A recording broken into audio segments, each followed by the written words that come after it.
जय हिंद दोस्तों, मैं अरविंद शर्मा, अंबिका क्लासेज उदयपुर। बच्चों, जो टॉपिक चल रहा था वो है मोस्ट इंपोर्टेंट क्वेश्चन फॉर आईए एग्जाम बोलिए, चाहे प्रोग्रामर बोलिए, चाहे कंप्यूटर टीचर बोलिए, चाहे किसी भी तरीके का बोलिए। ये इंडिया के जितने भी टेक्नोलॉजी से रिलेटेड एग्जाम है, लगा के छोटे से छोटे एग्जाम से लगा के बड़े से बड़े एग्जाम तक के एमसीक्यू मैं आपको करवा रहा हूँ। तो ऐसा कोई क्वेश्चन नहीं छोड़ूंगा मैं, जो पहली बात तो मैं वो लूंगा नहीं जो आपको आता है, ठीक है। दूसरा क्वेश्चन मैं वो भी नहीं लूंगा जो आप इजी तरीके से कर सको। मैं आपको वो सारे क्वेश्चन लूंगा जहां पर आपकी प्रॉब्लम है, आपको वहां कंफ्यूजन है, वो सारे क्वेश्चन मैं लूंगा। ये क्वेश्चन कहां से लिए जा रहे हैं? तो ये क्वेश्चन इंडिया के जितने भी स्टेट है उनके एग्जाम होते हैं, इसरो के एग्जाम होते हैं, पीजीटी के एग्जाम्स होते हैं, एमसीए के एग्जाम होते हैं, गेट के एग्जाम होते हैं, नेट के एग्जाम होते हैं, सेट के एग्जाम होते हैं। इसके अलावा बच्चों पीएचडी से रिलेटेड एंट्रेंस के जो एग्जाम होते हैं, तो उन सब में से क्वेश्चन को सिलेक्ट कर करके आपके लिए लाया जा रहा है, आपके टॉपिक के अकॉर्डिंग। क्लियर?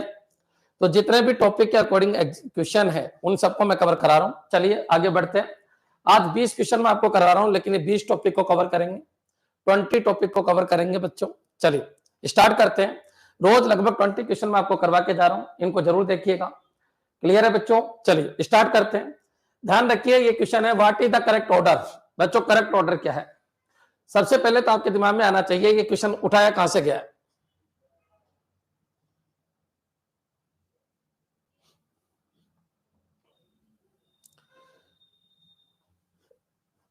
एक बच्चे ने क्वेश्चन पूछा डार्क वेब क्या होता है। मैंने खूब पढ़ा रखा आपको डार्क वेब क्या होता है।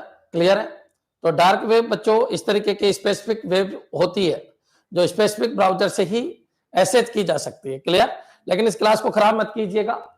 क्यों की जाती है, कैसे की जाती है, उसके पीछे बहुत बड़ी स्टोरी है जो मैंने आपको समझा रखी है। अब चलिए अपने टॉपिक पे आ जाइए। टॉपिक से रिलेटेड आप कुछ भी पूछिएगा बच्चों, टाइम वेस्ट मत कीजिएगा क्योंकि ये टाइम बहुत कीमती है। स्टार्ट करते हैं। डार्क वेब का क्वेश्चन भी आएगा, 1-2 दिन में आने वाला है, तो उसमें उसकी करेक्टरिस्टिक वगैरह वगैरह सब कुछ मैंने पढ़ा रहा हूं, उसमें से देख लेना। क्लियर? चलिए, what is the correct order. एक बच्चा पूछ रहा है सर एसएसएल कौन सी लेयर का प्रोटोकॉल है? तो एसएसएल एप्लीकेशन लेयर का प्रोटोकॉल है, लेकिन वर्किंग कहां करता है? तो प्रेजेंटेशन लेयर लगाना, वर्किंग करता है प्रेजेंटेशन लेयर के ऊपर। और प्रोटोकॉल कौन सी लेयर का है? तो एप्लीकेशन लेयर का है। आ गया सबके समझ में? कोई ये पूछे कि एक रहता कहां है, तो अरविंद सर रहते कहां है? तो सेक्टर 3 में रहते हैं, लेकिन वर्क कहां करते हैं? तो अंबिका क्लासेज में करते हैं। क्लियर? तो बच्चों अलग अलग चीज है। एसएसएल के लिए और एसएसएच के लिए ये लागू होता है कि एप्लीकेशन लेयर के प्रोटोकॉल है, लेकिन ये वर्किंग प्रेजेंटेशन लेयर के ऊपर करते हैं क्योंकि इंक्रिप्शन डिक्रिप्शन प्रेजेंटेशन लेयर का काम है। क्लियर है? HTTPS एप्लीकेशन लेयर का प्रोटोकॉल है जो पोर्ट नंबर 443 को यूज करता है, लेकिन वर्किंग कहां करता है? तो वर्किंग बच्चों प्रेजेंटेशन लेयर के ऊपर करता है। क्लियर? देखो शिवम, दो चीज में आप कंफ्यूज हो, एक तो कौन सी लेयर का प्रोटोकॉल है इसमें, और एक वर्किंग कहां करता है। 99% प्रोटोकॉल एप्लीकेशन लेयर के ही होते हैं और एप्लीकेशन लेयर पे वर्क करते हैं, लेकिन सिक्योरिटी प्रोटोकॉल याद रखिए होते एप्लीकेशन लेयर के, वर्किंग प्रेजेंटेशन लेयर के ऊपर करते हैं। क्लियर है? यहां तक क्लियर है? तो मैं आगे बढ़ता हूं। HTTPS का पोर्ट नंबर क्या है? तो 443 है, और HTTP का पोर्ट नंबर 80 है। चलिए, अब मेरा टेस्ट हो गया हो तो मैं आगे चलता हूं।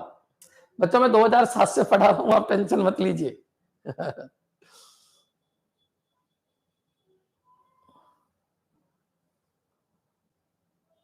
बाकी कोचिंग वाले जहां तक पढ़ाते हैं वहां से आप स्टार्ट करते हो, इस बात पे शेयर हो जाना चाहिए।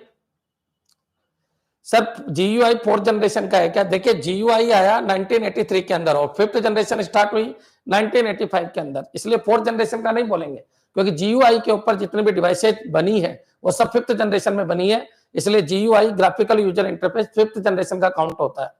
क्लियर है? जिसने भी क्वेश्चन पूछा है चलो पूछ लो जो भी आपको पूछना है। 2 मिनट और दे रहा हूं मैं, 2 मिनट और दे रहा हूं। सिक्योरिटी प्रोटोकॉल होते एप्लीकेशन लेयर के, वर्किंग प्रेजेंटेशन के लेयर के ऊपर करते हैं, क्योंकि प्रेजेंटेशन लेयर का काम होता है इंक्रिप्शन एंड डिक्रिप्शन करना। प्रेजेंटेशन लेयर के 3 काम है, कंप्रेस करना, इंक्रिप्शन डिक्रिप्शन करना और बच्चों ट्रांसलेट करना। ये 3 काम होते हैं किसके? प्रेजेंटेशन लेयर के। समझ में आ गया बच्चों? तो याद रखिए स्टेटफुल पैकेट इंस्पेक्शन फायरवॉल क्या होता है? स्टेटफुल पैकेट इंस्पेक्शन फायरवॉल वो फायरवॉल होती है जो अपनी ACL लिस्ट को मेंटेन करती है, ऑटोमेटिकली डायनेमिकली क्या करती है, मेंटेन करती है। आपको वहां पर आपके खुद के हाथों से मेंटेन करने की जरूरत नहीं है। Stateful inspection firewall automatically ACL list, एसेट कंट्रोल लिस्ट को मेंटेन करती है, डायनेमिकली मेंटेन करती है। क्लियर? मान लीजिए एक बार आपने ब्लॉक कर दिया तो फिर वो आगे हमेशा के लिए ब्लॉक रहेगा। ये ट्रांसपोर्ट लेयर के ऊपर काम करती है। क्लियर है बच्चों?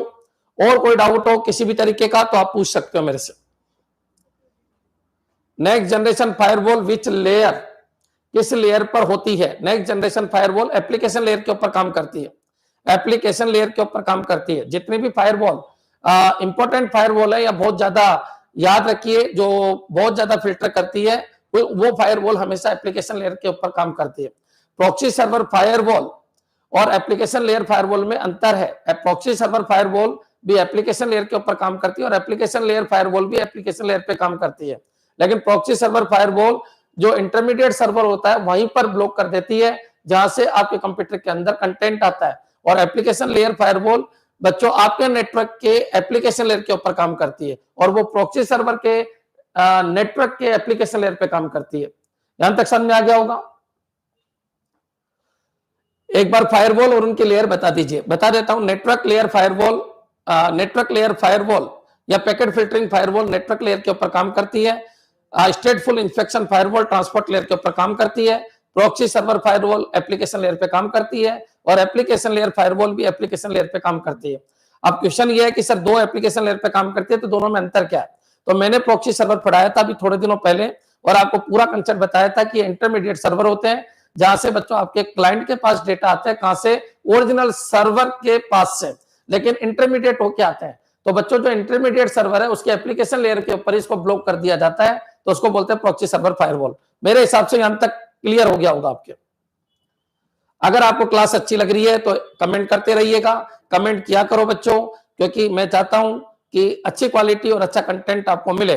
देखिए बच्चों, कंप्यूटर टीचर में 10-10 हजार एमसीक्यू लगा के गए थे बच्चे, लेकिन मैं ज्यादा एमसीक्यू नहीं कराता, लेकिन एक एमसीक्यू में वाकई 10,000 क्वेश्चन आप कर सकते हो। बच्चों पढ़ो इस तरीके से कि नौकरी लग जाए। 10-10 हजार एमसीक्यू करने की जरूरत नहीं। आईए के एग्जाम के लिए 15 दिन एनफ है। 15 दिन की तैयारी में आईए बन सकते हैं। तरीके से तैयार कीजिए। 1 महीने की तैयारी बहुत ज्यादा एनफ है। आप टेंशन फ्री रहिए, मेरे से जुड़े रहिए, कमेंट करते रहिए, शेयर करते रहिए, टेलीग्राम ग्रुप में डालते रहिए, लाइक करते रहिए, सब्सक्राइब करते रहिए। चलिए टॉपिक के ऊपर चलते हैं। ठीक है बच्चों, अब काफी टाइम दे दिया, मैं टॉपिक के ऊपर चलता हूं। What is the correct order? अब बच्चों सबसे पहले तो ये देखिए क्वेश्चन कहां से आया। तो ये क्वेश्चन को जब मैं अंदर देखता हूं तो आउटपुट प्रोसेसिंग इनपुट स्टोरेज। तो बच्चों ये क्वेश्चन कहां से आया? ये कंप्यूटर की वर्किंग से आया। तो बच्चों अगर पहला क्वेश्चन तो यही उठा कि कंप्यूटर की वर्किंग बताइए, वर्किंग का ऑर्डर क्या है, कंप्यूटर की वर्किंग का ऑर्डर क्या है? बच्चों clear? Computer working order, computer working order, computers working order से क्वेश्चन आया। अब सबसे पहले बच्चों आप सबको पता है इनपुट जाता है, बिल्कुल ये इनपुट जाएगा। इनपुट जाने के बाद बच्चों यहां पर क्या होगी? आपकी प्रोसेसिंग होगी। प्रोसेसिंग करने के बाद आप सबको पता है प्रोसेसिंग का अपन को आउटपुट दिख जाएगा। अब बच्चों ये आपके ऊपर टिका हुआ है कि आप इसको परमानेंट सेव करना चाहते हो या नहीं करना चाहते। तो बच्चों अगर करना चाहते हो तो उसको क्या कर सकते हो? आप स्टोरेज कर सकते हो। क्लियर? तो यहां पर आ जाएगा स्टोरेज। तो पहला काम इनपुट, दूसरा काम प्रोसेसिंग, तीसरा काम आउटपुट और चौथा काम है बच्चों ये आपकी इच्छा के ऊपर है। तो कई बार आ जाता है आईपीओ साइकिल के बारे में बताइए, इनपुट प्रोसेसिंग आउटपुट, और आईपीओएस साइकिल के बारे में बताइए। तो इनपुट प्रोसेसिंग आउटपुट और स्टोरेज। क्लियर है बच्चों? याद रखिए तो आपका आंसर क्या बनेगा? Input processing output and storage. तो आपका आंसर सी बन जाएगा। यहां तक क्लियर हो जाना चाहिए कि बच्चों सबसे पहले इनपुट देंगे। आपको भी पता है कि जब मूवी देखते हो आप तो सबसे पहले इनपुट दिया जाता है, फिर प्रोसेसिंग होती है, फिर आपको दिखता है, फिर आपके ऊपर टिका हुआ है कि आप उसको परमानेंट सेव करना चाहते हो फ्यूचर यूज के लिए, तो फिर बाद में आप उसको सेव कर सकते हो, फिर वो स्टोरेज के अंदर चला जाएगा। क्लियर? यहां तक समझ में आ जाना चाहिए। अगर आपके क्लियर हो गया तो कमेंट करते रहिएगा। आगे बढ़ते हैं अपन। बच्चों ये क्वेश्चन है loader, linker, assembler, interpreter, compiler, इनको मैच करना है। देखो बच्चों लोडर क्या होता है, लिंकर क्या होता है, असेंबलर क्या होता है, इंटरप्रेटर क्या होता है, कंपाइलर क्या होता है, इसको अच्छी तरीके से समझना। देखो बच्चों ये जितने भी है ये सिस्टम सॉफ्टवेयर है। सिस्टम सॉफ्टवेयर की अगर मैं बात करूं तो जिसके बिना कंप्यूटर नहीं चल सकता उनको कहते हैं सिस्टम सॉफ्टवेयर। अब सिस्टम सॉफ्टवेयर बच्चों कौन कौन है? तो लोडर है, लिंकर है, असेंबलर है, इंटरप्रेटर है, कंपाइलर है। ऑपरेटिंग सिस्टम भी सिस्टम सॉफ्टवेयर होते हैं क्योंकि उनके बिना कंप्यूटर नहीं चल सकता है बच्चों। और एक तो देखिए ऑपरेटिंग सिस्टम और जोड़ ले इसमें, और एक ड्राइवर अगर और जोड़ ले तो बच्चों याद रखिए ये सिस्टम सॉफ्टवेयर की पूरी सीरीज कंप्लीट हो जाती है। OS, driver, loader, linker, assembler, interpreter, compiler. Clear है बच्चों? ऑपरेटिंग सिस्टम और ड्राइवर ये सारे के सारे क्या होते हैं? साथ के साथ सिस्टम सॉफ्टवेयर होते हैं। बच्चों याद रखिए सिस्टम सॉफ्टवेयर इनके अलावा कोई भी नहीं होगा। क्लियर है बच्चों? अब दूसरी पॉइंट और समझिए, ये जो तीनों होते हैं इनको ट्रांसलेटर कहते हैं, और बच्चों लोडर और लिंकर होते हैं इनको नेसेसरी सॉफ्टवेयर कहते हैं। वो सिस्टम सॉफ्टवेयर जिनके बिना कुछ नहीं हो सकता उसका नाम है लोडर और लिंकर। बच्चों अगर मैं एक डायग्राम समझाऊं तो समझने की कोशिश करना। ये आपका बच्चों इनपुट है, ये बच्चों आपका आउटपुट है। यहाँ पर बच्चों आपका कंप्यूटर है जिसको अपन प्राइमरी मेमोरी कहते हैं, यहाँ पर आपका सीपीयू है। ये दोनों मिलाकर आपका कंप्यूटर कहलाता है बच्चों। बच्चों ये प्रोसेसिंग यूनिट भी होती है। कोई पूछे प्रोसेसिंग यूनिट में कौन कौन शामिल है, तो प्राइमरी मेमोरी और सीपीयू शामिल है। बच्चों ये क्या है? ये आपका इनपुट है, ये क्या है? ये आपका आउटपुट है। और यहाँ पर क्या होता है बच्चों? ये पेरिफेरल होती है। ये दोनों डिवाइसेज क्या होती है? पेरिफेरल। बच्चों मेमोरी कभी भी पेरिफेरल नहीं होती, ये ऑक्सिलरी होती है। इसको क्या कहते हैं? स्टोरेज। याद रखिए बच्चों, कई बार बच्चे कंफ्यूज हो जाते हैं, सर पेरिफेरल क्या होता है? तो इनपुट और आउटपुट जो डिवाइसेज होती है उनको पेरिफेरल कहते हैं, जिसमें कीबोर्ड आएगा, माउस आएगा, जॉयस्टिक आएगा, स्कैनर आएगा। क्लियर है बच्चों? ये सारे के सारे इनपुट होंगे। आउटपुट के अंदर क्या क्या आएगा? आउटपुट के अंदर आपका मॉनिटर आएगा, प्रिंटर आएगा, बच्चों प्लॉटर आएगा, एक तरीके से स्पीकर आएगा, इधर माइक आ जाएगा। तो ये और ये पेरिफेरल होते हैं। स्टोरेज का भी पेरिफेरल नहीं होते हैं, स्टोरेज ऑक्सिलरी होते हैं। स्टोरेज का मतलब ये सहायक होते हैं। सहायक में तीनों चीज आती है, इनपुट, स्टोरेज और आउटपुट। कोई पूछे पेन ड्राइव क्या है? पेरिफेरल है या ऑक्सिलरी है? तो ऑक्सिलरी है, क्योंकि स्टोरेज हमेशा क्या होता है? ऑक्सिलरी। बच्चों पेरिफेरल में केवल इनपुट और आउटपुट आता है। बच्चे कंफ्यूज हो जाते हैं, कई बार पूछ लिया जाता है कीबोर्ड क्या है? ऑक्सिलरी और पेरिफेरल दोनों है। माउस क्या है? तो याद रखिए अगर इसकी और इसकी बात करूं मैं, तो इसकी और इसकी बात करूं तो ये दोनों पेरिफेरल है। और बच्चों अगर तीनों की बात करूं तो तीनों ऑक्सिलरी है। तो ऑक्सिलरी में तीनों चीज आती है, और ये मेन पार्ट ऑफ कंप्यूटर है, मुख्य पार्ट ऑफ कंप्यूटर है। ये क्लियर हो जाना चाहिए। अगर कोई आपसे पूछे कि आप बताइए सीयू क्या है, तो सीयू बच्चों मेन पार्ट है, एएलयू मेन पार्ट है, और रजिस्टर भी मेन पार्ट है। अच्छा रैम क्या है? तो मेन पार्ट है। रोम भी क्या है? मेन पार्ट है। तो ये बच्चों आपका कंप्यूटर है, ये बच्चों आपकी पेरिफेरल है, ये तीनों मिला के ऑक्सिलरी है। ये क्लियर हो जाना चाहिए। एक बार एक क्वेश्चन आया था, पेन ड्राइव इनमें से क्या है? तो पेन ड्राइव एक ऑक्सिलरी मेमोरी है, याद रखिए बच्चों। सीडी क्या है? एक ऑक्सिलरी मेमोरी है। सीडी है, पेन ड्राइव है, जिप डिस्क है, हार्ड डिस्क है, विंचेस्टर है, आरआईडी है, टेप है। ये सब क्या है बच्चों? ये स्टोरेज होते हैं। स्टोरेज है तो ऑक्सिलरी है। लेकिन अगर मैं पूछूं मॉनिटर क्या है, तो मॉनिटर बच्चों ऑक्सिलरी भी है और पेरिफेरल भी है। पहला पॉइंट तो ये क्लियर हो जाना चाहिए। बच्चों ये तीनों के तीनों ट्रांसलेटर कहलाते हैं। और लोडर और लिंकर इनको अपन समझ लेते हैं कहां पर क्या होता है। देखो बच्चों एक बार अपन एक्स्ट्रा ले लेते हैं। लोडर क्या होता है, लिंकर क्या होता है? तो देखिए ये आपका इनपुट है, ये आपका आउटपुट है। ये कंप्यूटर के मेन पार्ट नहीं है, ये बाहर के पार्ट है।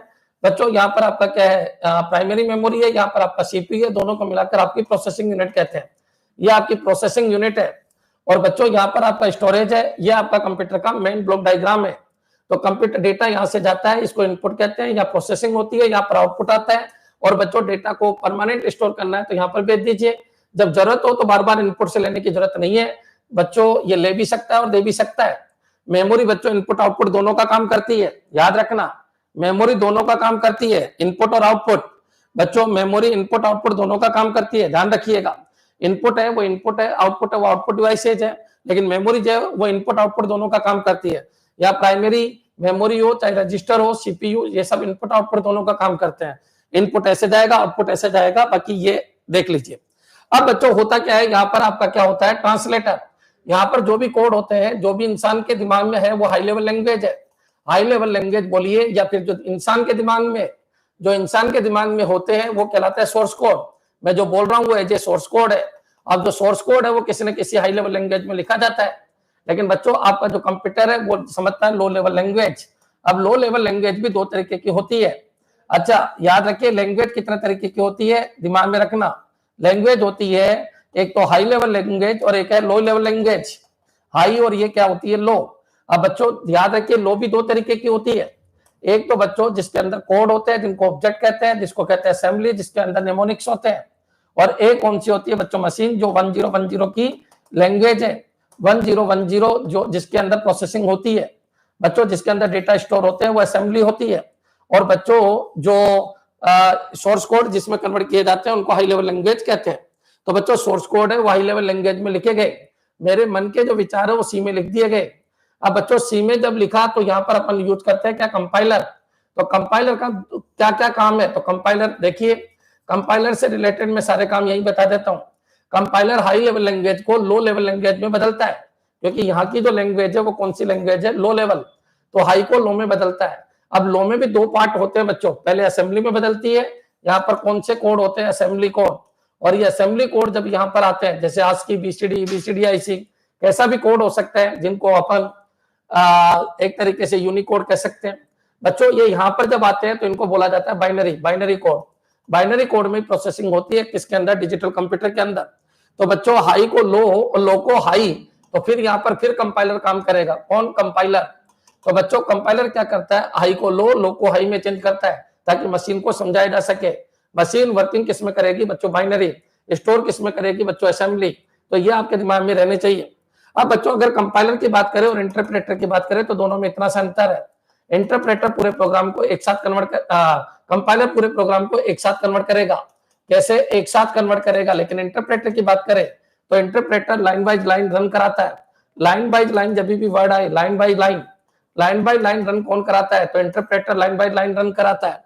और बच्चों अगर अपन बात करें असेंबलर, तो असेंबलर में भी बच्चों आप सबका मेन मकसद क्या है, तो मेन मकसद क्या है आपका, बाइनरी में कन्वर्ट करना।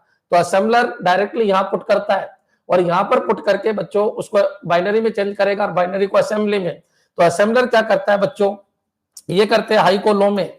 बच्चों दोनों के दोनों, कंपाइलर और इंटरप्रेटर, कंपाइलर पूरे प्रोग्राम को एक साथ, इसलिए इसकी एफिशिएंसी कम होती है, इसकी एफिशिएंसी क्या होती है, अच्छी होती है बच्चों। इसकी कंपाइलर की स्पीड ज्यादा होती है, लेकिन इंटरप्रेटर स्लो होते हैं। कंपाइलर में एक एरर तो पूरी एरर मानी जाती है, इंटरप्रेटर में जिस लाइन में एरर है वही लाइन मानी जाती है। ऐसा मैंने खूब पढ़ा रखा है, अगर तुमने वीडियो देखा है तो। असेंबलर की बात करें तो असेंबलर असेंबली को किसमें चेंज करता है, लो, और लो को किसमें, असेंबली। तो ये पॉइंट आपके दिमाग में रहने चाहिए। ये हो गए ट्रांसलेटर। अब मैं एक बार और बोल देता हूं कौन कौन से कंपाइलर है, याद रखिए। कंपाइलर क्या करता है, कंपाइलर हाई को लो को हाई, पूरे प्रोग्राम को एक साथ, स्पीड बहुत फास्ट, एफिशिएंसी कम, क्लियर है, क्वालिटी कम। आ गया। इंटरप्रेटर भी हाई को लो को हाई, लेकिन एक एक लाइन को एग्जीक्यूट कराता है।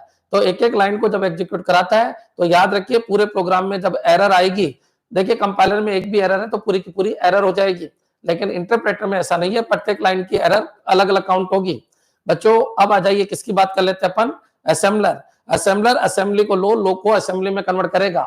एग्जीक्यूशन हमेशा किसमें होता है, बाइनरी लैंग्वेज में होता है, यहां तक क्लियर हो जाना चाहिए। अब बच्चों क्वेश्चन उठता है लोडर और लिंकर। अब लोडर और लिंकर क्या होता है ये भी समझने की कोशिश करना। तो लोडर और लिंकर भी आपके सिस्टम सॉफ्टवेयर होते हैं। देखो बच्चों लोडर क्या करता है, जो यहाँ से यहाँ पर प्रोग्राम को लोड करता है उसका नाम लोडर है। तो बच्चों याद रखिए लोडर का क्या काम है। तो लोडर बच्चों बहुत सारे तरीके के होते हैं, लेकिन अभी तो लोडर की डेफिनेशन पूछी गई है। तो लोडर बच्चों डेटा को मेमोरी में डालने का काम करता है। ये क्या है बच्चों, मेमोरी, और ये क्या है, तो ये आपका स्टोरेज भी हो सकता है बच्चों, ये आपका इनपुट भी हो सकता है। यहाँ से डेटा डालने का काम मेमोरी में कौन करता है, लोडर। तो लोडर के बिना बच्चों फाइल लोड नहीं होगी, किसके अंदर, कंप्यूटर के अंदर, सिस्टम के अंदर। तो सिस्टम के अंदर फाइलों को लोड करने वाला प्रोग्राम क्या होगा, लोडर। अगर लोडर नहीं है तो क्या होगा, कंप्यूटर में कुछ भी काम नहीं होगा बच्चों। एक और होता है लिंकर। अब देखिए बच्चों ये तो यूजर की फाइल है। अब यूजर की फाइल अकेली नहीं चल सकती, उसके लिए ऑपरेटिंग सिस्टम की फाइलों को मर्ज करना होगा बच्चों, ड्राइवर की फाइलों को मर्ज करना होगा। तो ये आपके किसकी फाइल है, यूजर की फाइल। ये किसकी फाइल है, ओएस की फाइल, कर्नल की फाइल। ये किसकी फाइल है, ड्राइवर की फाइल। इनको आपस में लिंक करने का काम किसका है, लिंकर। और लिंकर बच्चों लिंक करके उसको एग्जीक्यूट कोड में कन्वर्ट करता है, एग्जीक्यूटेबल फाइल में कन्वर्ट करता है, और फिर प्रोग्राम क्या होता है, रन होता है। तो बच्चों याद रखिए रन होने से पहले लिंकिंग का काम होता है। मैं आपको फिर क्लियर कर देता हूं। सबसे पहले कंपाइलिंग होती है, सबसे पहले होती है कंपाइलिंग। अब कंपाइलिंग के बाद बच्चों लोडिंग होती है, लोडिंग के बाद बच्चों लिंकिंग होती है, और लिंकिंग के बाद आपका क्या होता है, रन होता है। तो ये पॉइंट आपके दिमाग में हो जाना चाहिए। लोडिंग के बाद जो कोड बनते हैं उनको ऑब्जेक्ट कोड कहते हैं और ओबीजे कोड कहते हैं, और लिंकिंग के बाद जो कोड बनते हैं उनको ईएक्सी कोड कहते हैं। क्लियर है बच्चों। तो याद रखिए लोडिंग के बाद ऑब्जेक्ट कोड बनते हैं और लिंकिंग के बाद ईएक्सी कोड बनते हैं, क्योंकि लोड प्राइमरी में करते हो तो लोडिंग के बाद ऑब्जेक्ट कोड बनेंगे, और बच्चों लिंकिंग करते हैं तो ये सब आपस में लिंक होकर एग्जीक्यूटेबल कोड में कन्वर्ट हो जाते हैं, ईएक्सी कोड में कन्वर्ट हो जाते हैं। इसको बोलते हैं लिंकिंग। तो लिंकिंग एक प्रोसेस है जिसमें user file, system file, kernel file, driver file mix होकर एक एग्जीक्यूटेबल कोड बनाती है, उसको क्या कहते हैं अपन, लिंकिंग। लोडर एक प्रोसेसिंग है जिसमें बच्चों या तो इनपुट से डेटा या सेकेंडरी स्टोरेज से डेटा को लोड किया जाता है किसके अंदर, रैम के अंदर, उसको क्या कहते हैं अपन, लोडर। कंपाइलर क्या होता है, तो हाई लेवल कोड कभी भी कंप्यूटर के अंदर नहीं जा सकते, पहले उनको कन्वर्ट करना होगा, इसको कन्वर्टर कहते हैं। क्या कहते हैं बच्चों, कन्वर्टर। तो पहले कन्वर्टर होगा, कन्वर्टर के बाद लोडिंग, लोडिंग के बाद लिंकिंग, लिंकिंग के बाद रनिंग। यहां तक आपके क्लियर हो जाना चाहिए। क्लियर है बच्चों?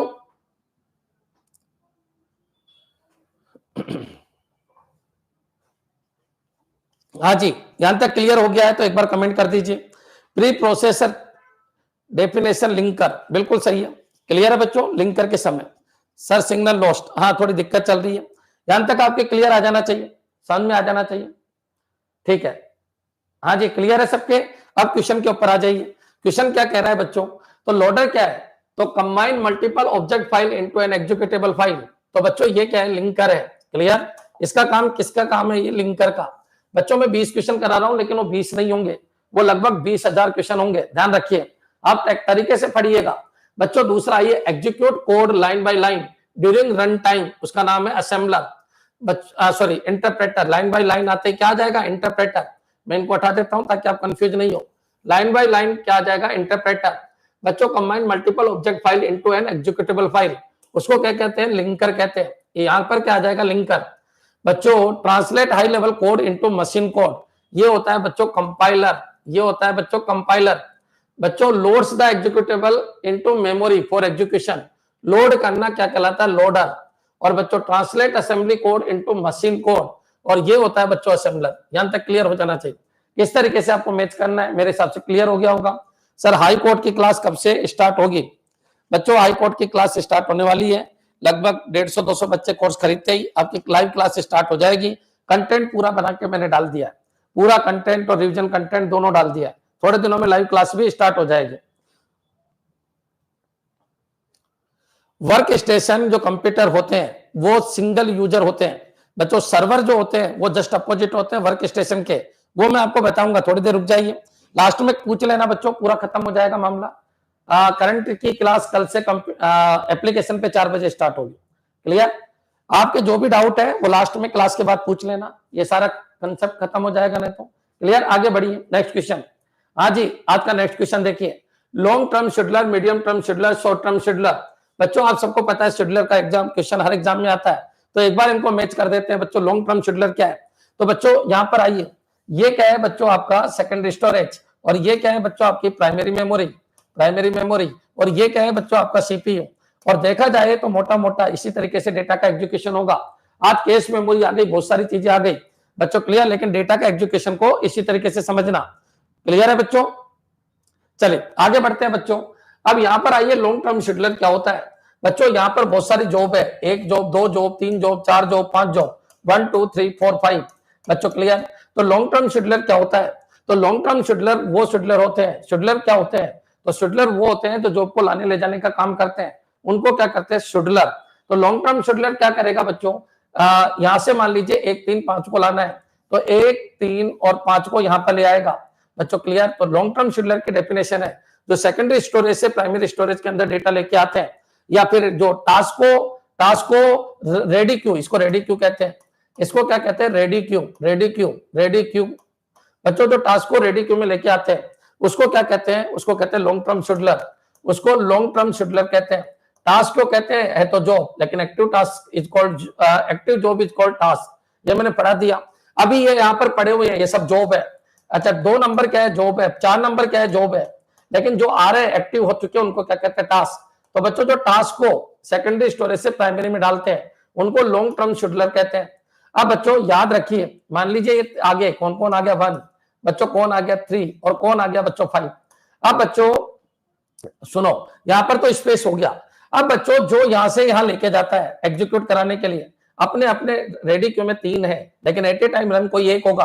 तो एट ए टाइम रन जब कोई एक होगा तो यहां से यहां जो लेके जाता है उसका नाम है शॉर्ट टर्म शेड्यूलर। बच्चों वो कौन है, शॉर्ट टर्म शेड्यूलर।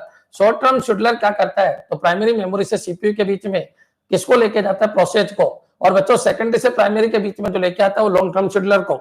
अब बच्चों मान लो सीपीयू को 1 चाहिए, 1 आ गया, लेकिन सीपीयू को अब क्या चाहिए, 2 चाहिए, लेकिन यहाँ स्पेस नहीं है क्योंकि स्पेस पहले से ही भरा हुआ है, यहाँ पर ओएस है।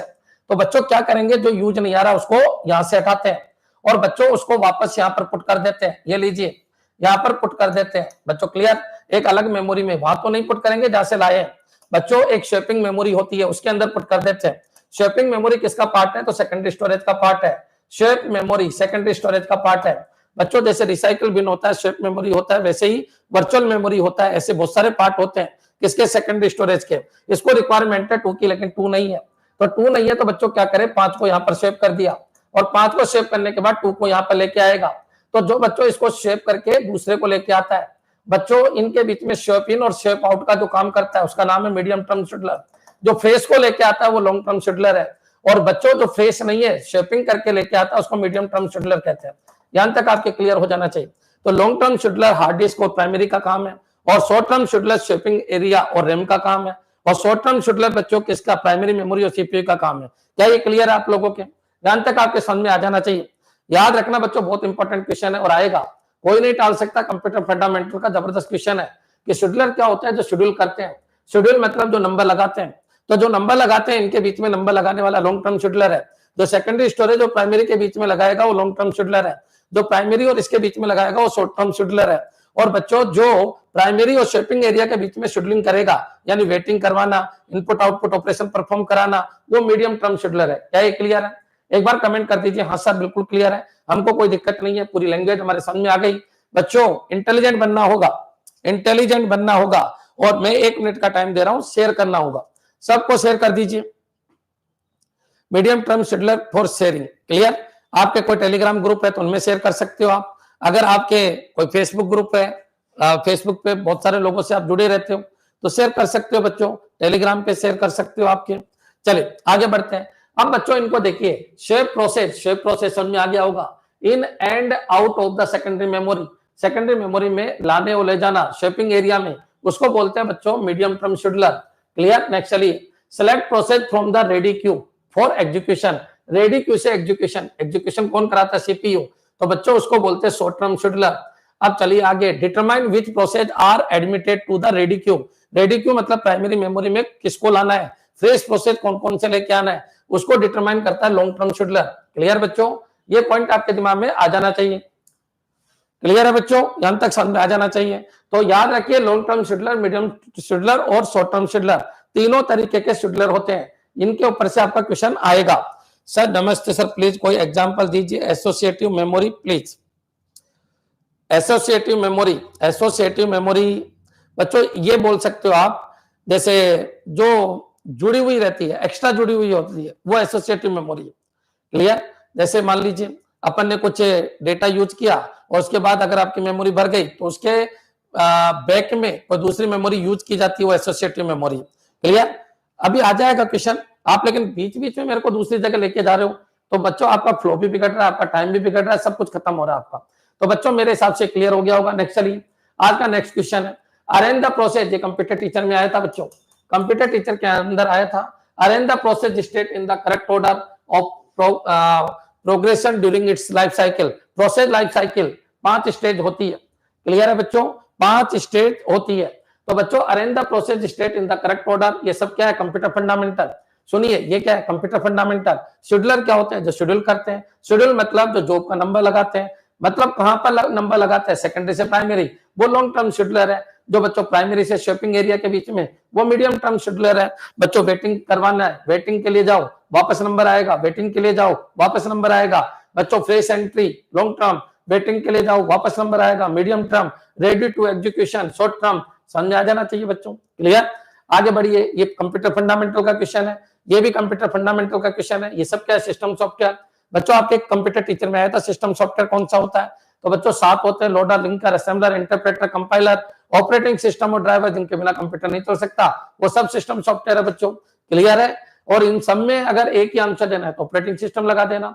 बच्चों जिनके बिना कंप्यूटर बिल्कुल नहीं चल सकता, सबके अपने अपने काम है, ये बिल्कुल क्लियर कर लीजिए। कंप्यूटर फंडामेंटल का पार्ट है। Input processing, output storage. आजकल रैम और रोम की फुल फॉर्म नहीं पूछता, आजकल वो आपसे पूरा का पूरा डेटा पूछता है, समझने की कोशिश कीजिए। नेक्स्ट चलिए आगे बढ़ते हैं बच्चों। आज का नेक्स्ट क्वेश्चन, बच्चों प्रोसेस की स्टेट कौन कौन सी होती है? तो प्रोसेस कहां से कहां चलता है तो उसको समझना। बच्चों ये आपका सेकेंडरी स्टोरेज है, और ये बच्चों आपका क्या है? प्राइमरी मेमोरी है। प्राइमरी मेमोरी, और ये क्या है बच्चों आपका सीपीयू है। क्लियर। अब बच्चों प्रोसेस की स्टेट कौन कौन सी होती है बच्चों, देखिए सबसे पहले यहां से यहां ना, इसको कहते हैं न्यू। न्यू क्लियर है बच्चों। न्यू के बाद बच्चों यहां पर आगे न्यू कितना, 1 2 3, मान लीजिए यहां पर कौन कौन है, 1 2 3 4 5, 4 5। अब बच्चों यहां पर आया 1 2 और 5 आ गया, 1 2 5 और 6 आ गया। चलिए बच्चों ये सब क्या है, ये रेडी क्यू के अंदर है, इसको बोलते हैं न्यू। न्यू का मतलब क्या होता है, न्यू का काम होता है लॉन्ग टर्म शेड्यूलर। बच्चों न्यू क्या होता है, सेकंड स्टोरेज प्राइमरी। न्यू का काम कौन करता है, लॉन्ग टर्म शेड्यूलर करता है, लॉन्ग टर्म शेड्यूलर। अभी मैंने जस्ट बताया था आपको। क्लियर। अब बच्चों यहां से आपको रेडी क्यू में से कोई एक जाएगा बच्चों एग्जीक्यूट होने के लिए। बच्चों यहां तक क्लियर हो जाना चाहिए। तो रेडी क्यू से कोई एक जाएगा बच्चों। क्लियर। ये रेडी क्यू है। तो बच्चों सबसे पहला प्रोसेस स्टेट है न्यू। न्यू के बाद आपका डेटा जाता है रेडी क्यू, रेडी क्यू में जाता है रेडी क्यू। तो रेडी क्यू में आपका डेटा आ चुका है। अब रेडी क्यू में से एक एग्जीक्यूट होने जाएगा। तो लीजिए ये एग्जीक्यूट होने के लिए गया, एग्जीक्यूट होने के लिए गया। अब बच्चों एग्जीक्यूट होने गया, लेकिन इसको मान लीजिए कोई रिसोर्सेज चाहिए और रिसोर्सेज की कमी पड़ गई, तो क्या सीपीयू यहीं पर रिसोर्सेज थोड़ी देगा, वो इसको कहेगा कि आप रिसोर्सेज की व्यवस्था कीजिए। अगर नहीं हो पाती है तो यहाँ से हट जाइए, टाइम वेस्ट मत कीजिए, दूसरे को एग्जीक्यूट कराने दीजिए। बच्चों यहाँ पर 5 गया, लेकिन 5 को क्या चाहिए, इनपुट आउटपुट ऑपरेशन चाहिए। अगर 5 एग्जीक्यूट हो गया तो टर्मिनेट कर दीजिए। क्या कर दीजिए, टर्मिनेट। ये लीजिए आप इसको टर्मिनेट कर दीजिए। लेकिन बच्चों याद रखिए, हो सकता है इसको इनपुट आउटपुट की जरूरत पड़े, हो सकता है किसी रिसोर्सेज की जरूरत पड़े, हो सकता है वो रिसोर्सेज अभी उपलब्ध नहीं हो। तो क्या 5 को हमेशा के लिए रखेगा, नहीं रखेगा। तो बच्चों फिर क्या करेगा ये, तो इसके इस यहाँ पर क्या था 5 था और यहाँ पर क्या था बच्चों 6 था। तो इस 5 को यहाँ से निकाल देगा और बच्चों यहाँ पर भेजेगा, यहाँ पर भेज देगा और इसको बोलेगा कि चलो तुम वेटिंग क्यू में चले जाइए। ये क्या है बच्चों, वेटिंग क्यू है। तो वेटिंग क्यू में कौन लेके जाएगा, मीडियम टर्म शेड्यूलर लेके जाएगा, मीडियम टर्म शेड्यूलर। और जाओ वेटिंग क्यू के अंदर आपके जो भी ऑपरेशन करना है, आईओ ऑपरेशन, जो भी ऑपरेशन करना है, रिसोर्सेज चाहिए, जो भी आपको रिसोर्सेज चाहिए लेके आइए, व्यवस्था कीजिए अपनी अपनी। क्लियर है बच्चों। तो बच्चों सबसे पहले न्यू, फिर रेडी, फिर एग्जीक्यूट। और एग्जीक्यूट में बच्चों अगर उसको कोई रिसोर्सेज चाहिए या फिर उसको इनपुट आउटपुट ऑपरेशन करना है तो वो वेट क्यू के अंदर आ जाता है बच्चों। क्लियर। तो पहला काम आपका न्यू होता है, फिर बच्चों यहाँ से एक सेलेक्ट होता है, फिर वो सीपीयू के पास चला जाता है, सीपीयू के बाद चौथा काम वेटिंग होता है और लास्ट काम आपका टर्मिनेट होता है बच्चों। क्लियर। तो प्रोसेस की कितनी स्टेज होती है, 5।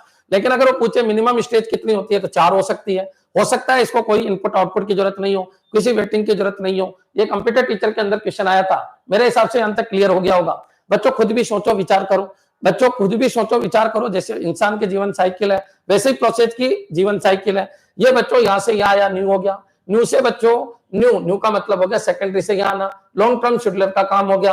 फिर कोई एक सेलेक्ट होके, क्योंकि यहाँ पर कितने हैं तो यहाँ पर है 1 है 2 है 1 2 3 1 2 3 4 5 6। इनमें से न्यू कौन कौन बने, तो इनमें से न्यू 1 2 5 6 बना बच्चों। 1 2 5 6 न्यू हो गया। अब न्यू हो गया तो बच्चों ये रेडी क्यू में पहुंच गए। कौन कौन से, 1 2 5 6। अब आप बताइए यहाँ कौन पहुंचा, तो यहाँ पर 5 नंबर पहुंच गया, कौन, एग्जीक्यूशन।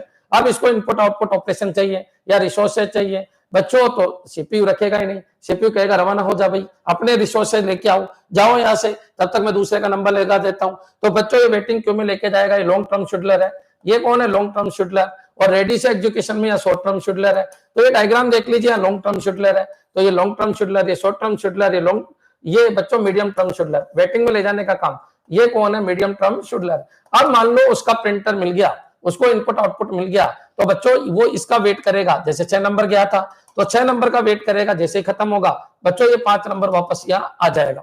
क्लियर है बच्चों। तो इस तरीके से पूरी प्रोसेसिंग चलती है। तो मेरे हिसाब से अब क्लियर हो गया होगा। बाकी और क्लियर करना है तो आप वीडियो देख लीजिएगा, वीडियो के अंदर सब कुछ मिल जाएगा।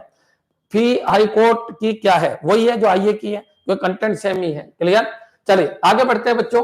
आईए का कोर्स लोगे तो आपका आईए भी हो जाएगा और हाई कोर्ट भी हो जाएगा। तो बच्चों सबसे पहले आपका न्यू होगा, न्यू के बाद आपका रेडी होगा, रेडी के बाद ब्लॉकड नहीं आएगा बच्चों, ब्लॉकड नहीं आएगा, रनिंग आएगा। न्यू होगा, रेडी होगा, रनिंग होगा, ब्लॉकड होगा, टर्मिनेट होगा बच्चों। क्लियर।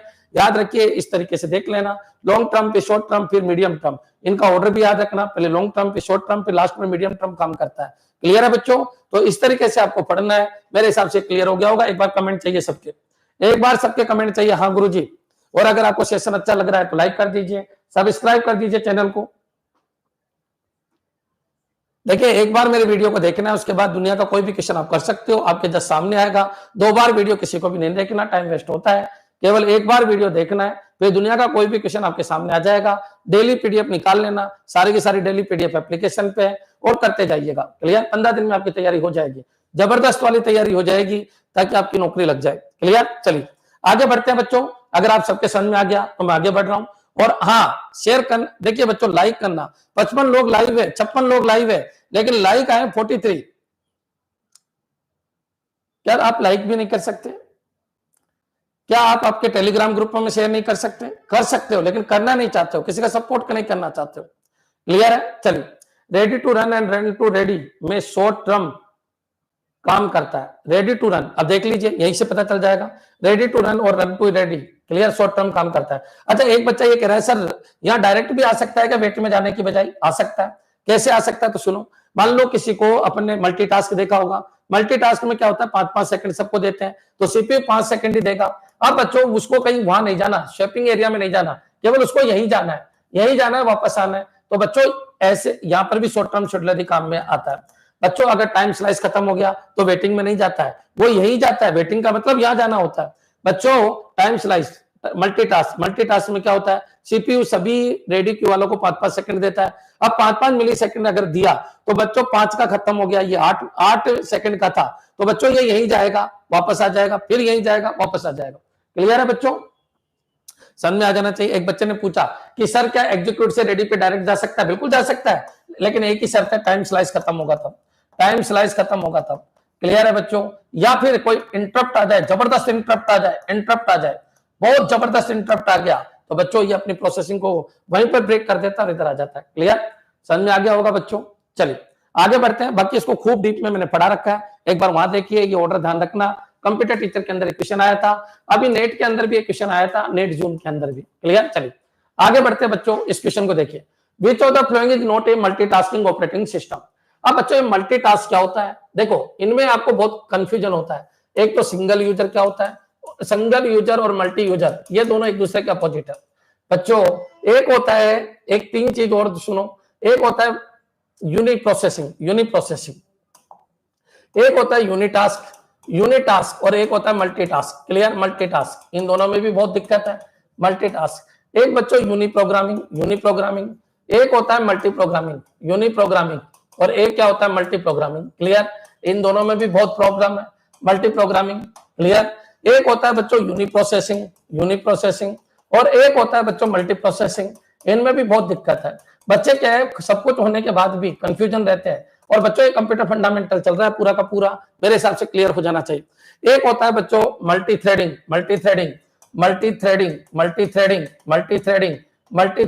और सिंगल थ्रेडिंग।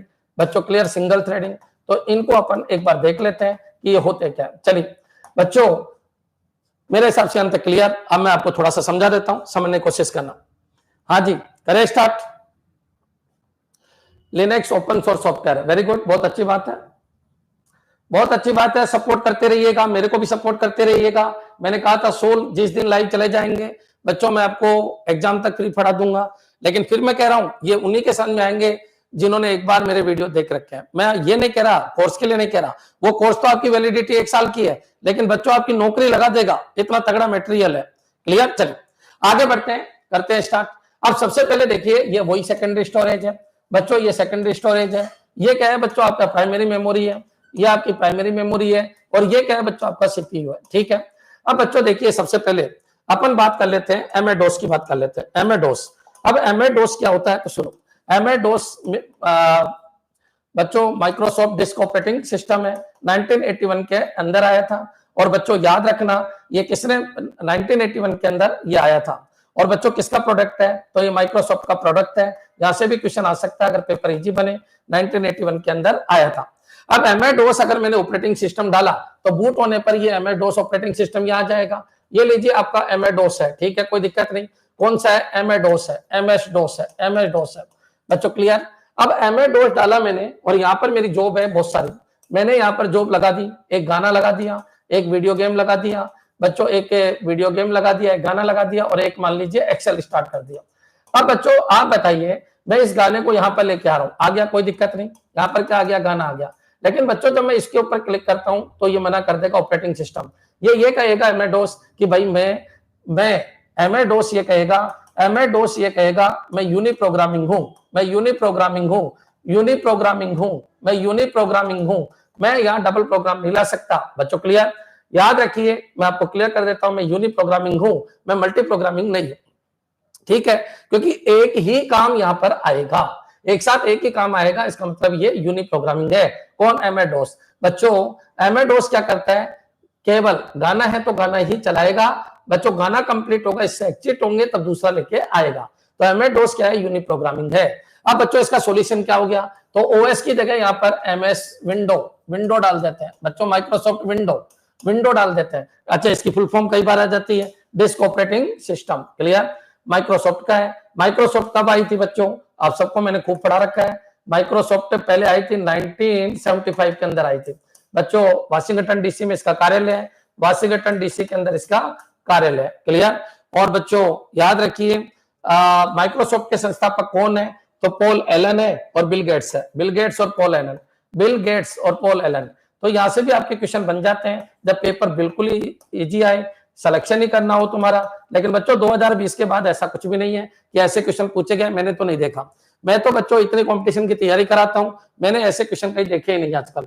चलिए आगे बढ़ते हैं, एमएस विंडो की बात कर लेते हैं। एमएस विंडो क्या करता है? गाना भी आ जाए बच्चों, वीडियो भी आ जाइए, वीडियो भी आने दीजिए, वीडियो भी आ गया, यहाँ पर आ गया, और बच्चों एक्सेल भी यहाँ पर आ गया, कोई दिक्कत नहीं है बच्चों, सब आ सकते हैं। एमएस विंडो 95 98 की बात कर लेते हैं, 95 98 बच्चों, गाना आ गया, वीडियो आ गया, एक्सेल आ गया, लेकिन चलेगा कोई एक ही बच्चों, इसको बोलते हैं मल्टी प्रोग्रामिंग। गाना चलेगा बच्चों, क्लियर? गाना चलेगा, ठीक है, गाना चलेगा बच्चों, गाना चलेगा, गाना बंद हो जाएगा, गाना इधर शिफ्ट हो जाएगा तब वीडियो चल जाएगा, वीडियो इधर शिफ्ट हो जाएगा तब एक्सेल चल जाएगा। कॉमन सी बात है बच्चों, ये मल्टी प्रोग्रामिंग है। मल्टी प्रोग्रामिंग का मतलब डिग्री ऑफ प्रोग्रामिंग बढ़ गई, मतलब यहां से लाने की जरूरत नहीं है। एमए डोस में क्या होता था कि गाना चल गया तो गाना खत्म, फिर यहां से लाना पड़ता था बच्चों, यहां ला सकते हो, चलता कोई एक ही है। तो मल्टी प्रोग्रामिंग में भी प्रॉब्लम थी। अर्ली जो विंडो थे वो मल्टी प्रोग्रामिंग विंडो थे, बाद में इनको मल्टीटास्किंग में कन्वर्ट कर दिया गया। देखो बच्चों, इतना आपके समझ में आना जाना चाहिए।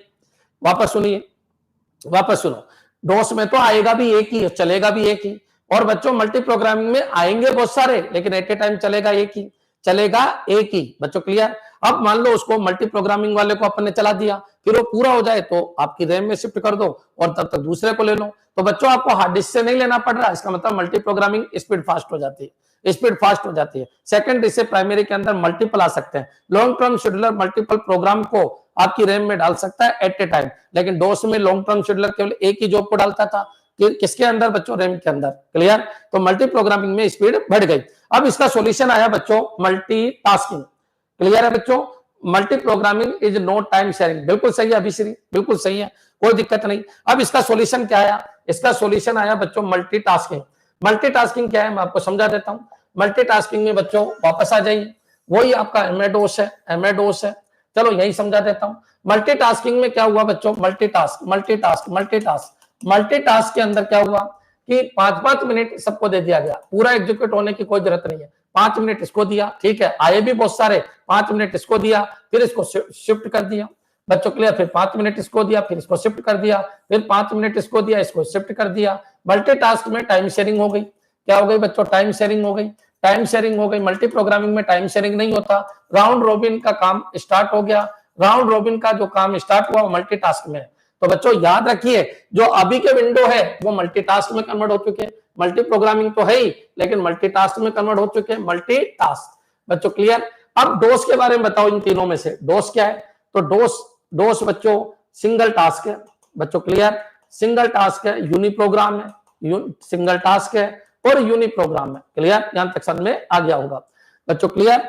और मल्टी प्रोग्रामिंग में बच्चों यहां पर मल्टीपल टास्क आ सकते हैं, लेकिन चलेगा कोई एक ही। लेकिन यहां पर बच्चों टाइम शेयरिंग हो जाता है। मल्टीटास्क एक टाइम शेयरिंग सिस्टम है, लेकिन मल्टी प्रोग्रामिंग एक टाइम शेयरिंग सिस्टम नहीं है। यहां तक आपके क्लियर हो जाना चाहिए।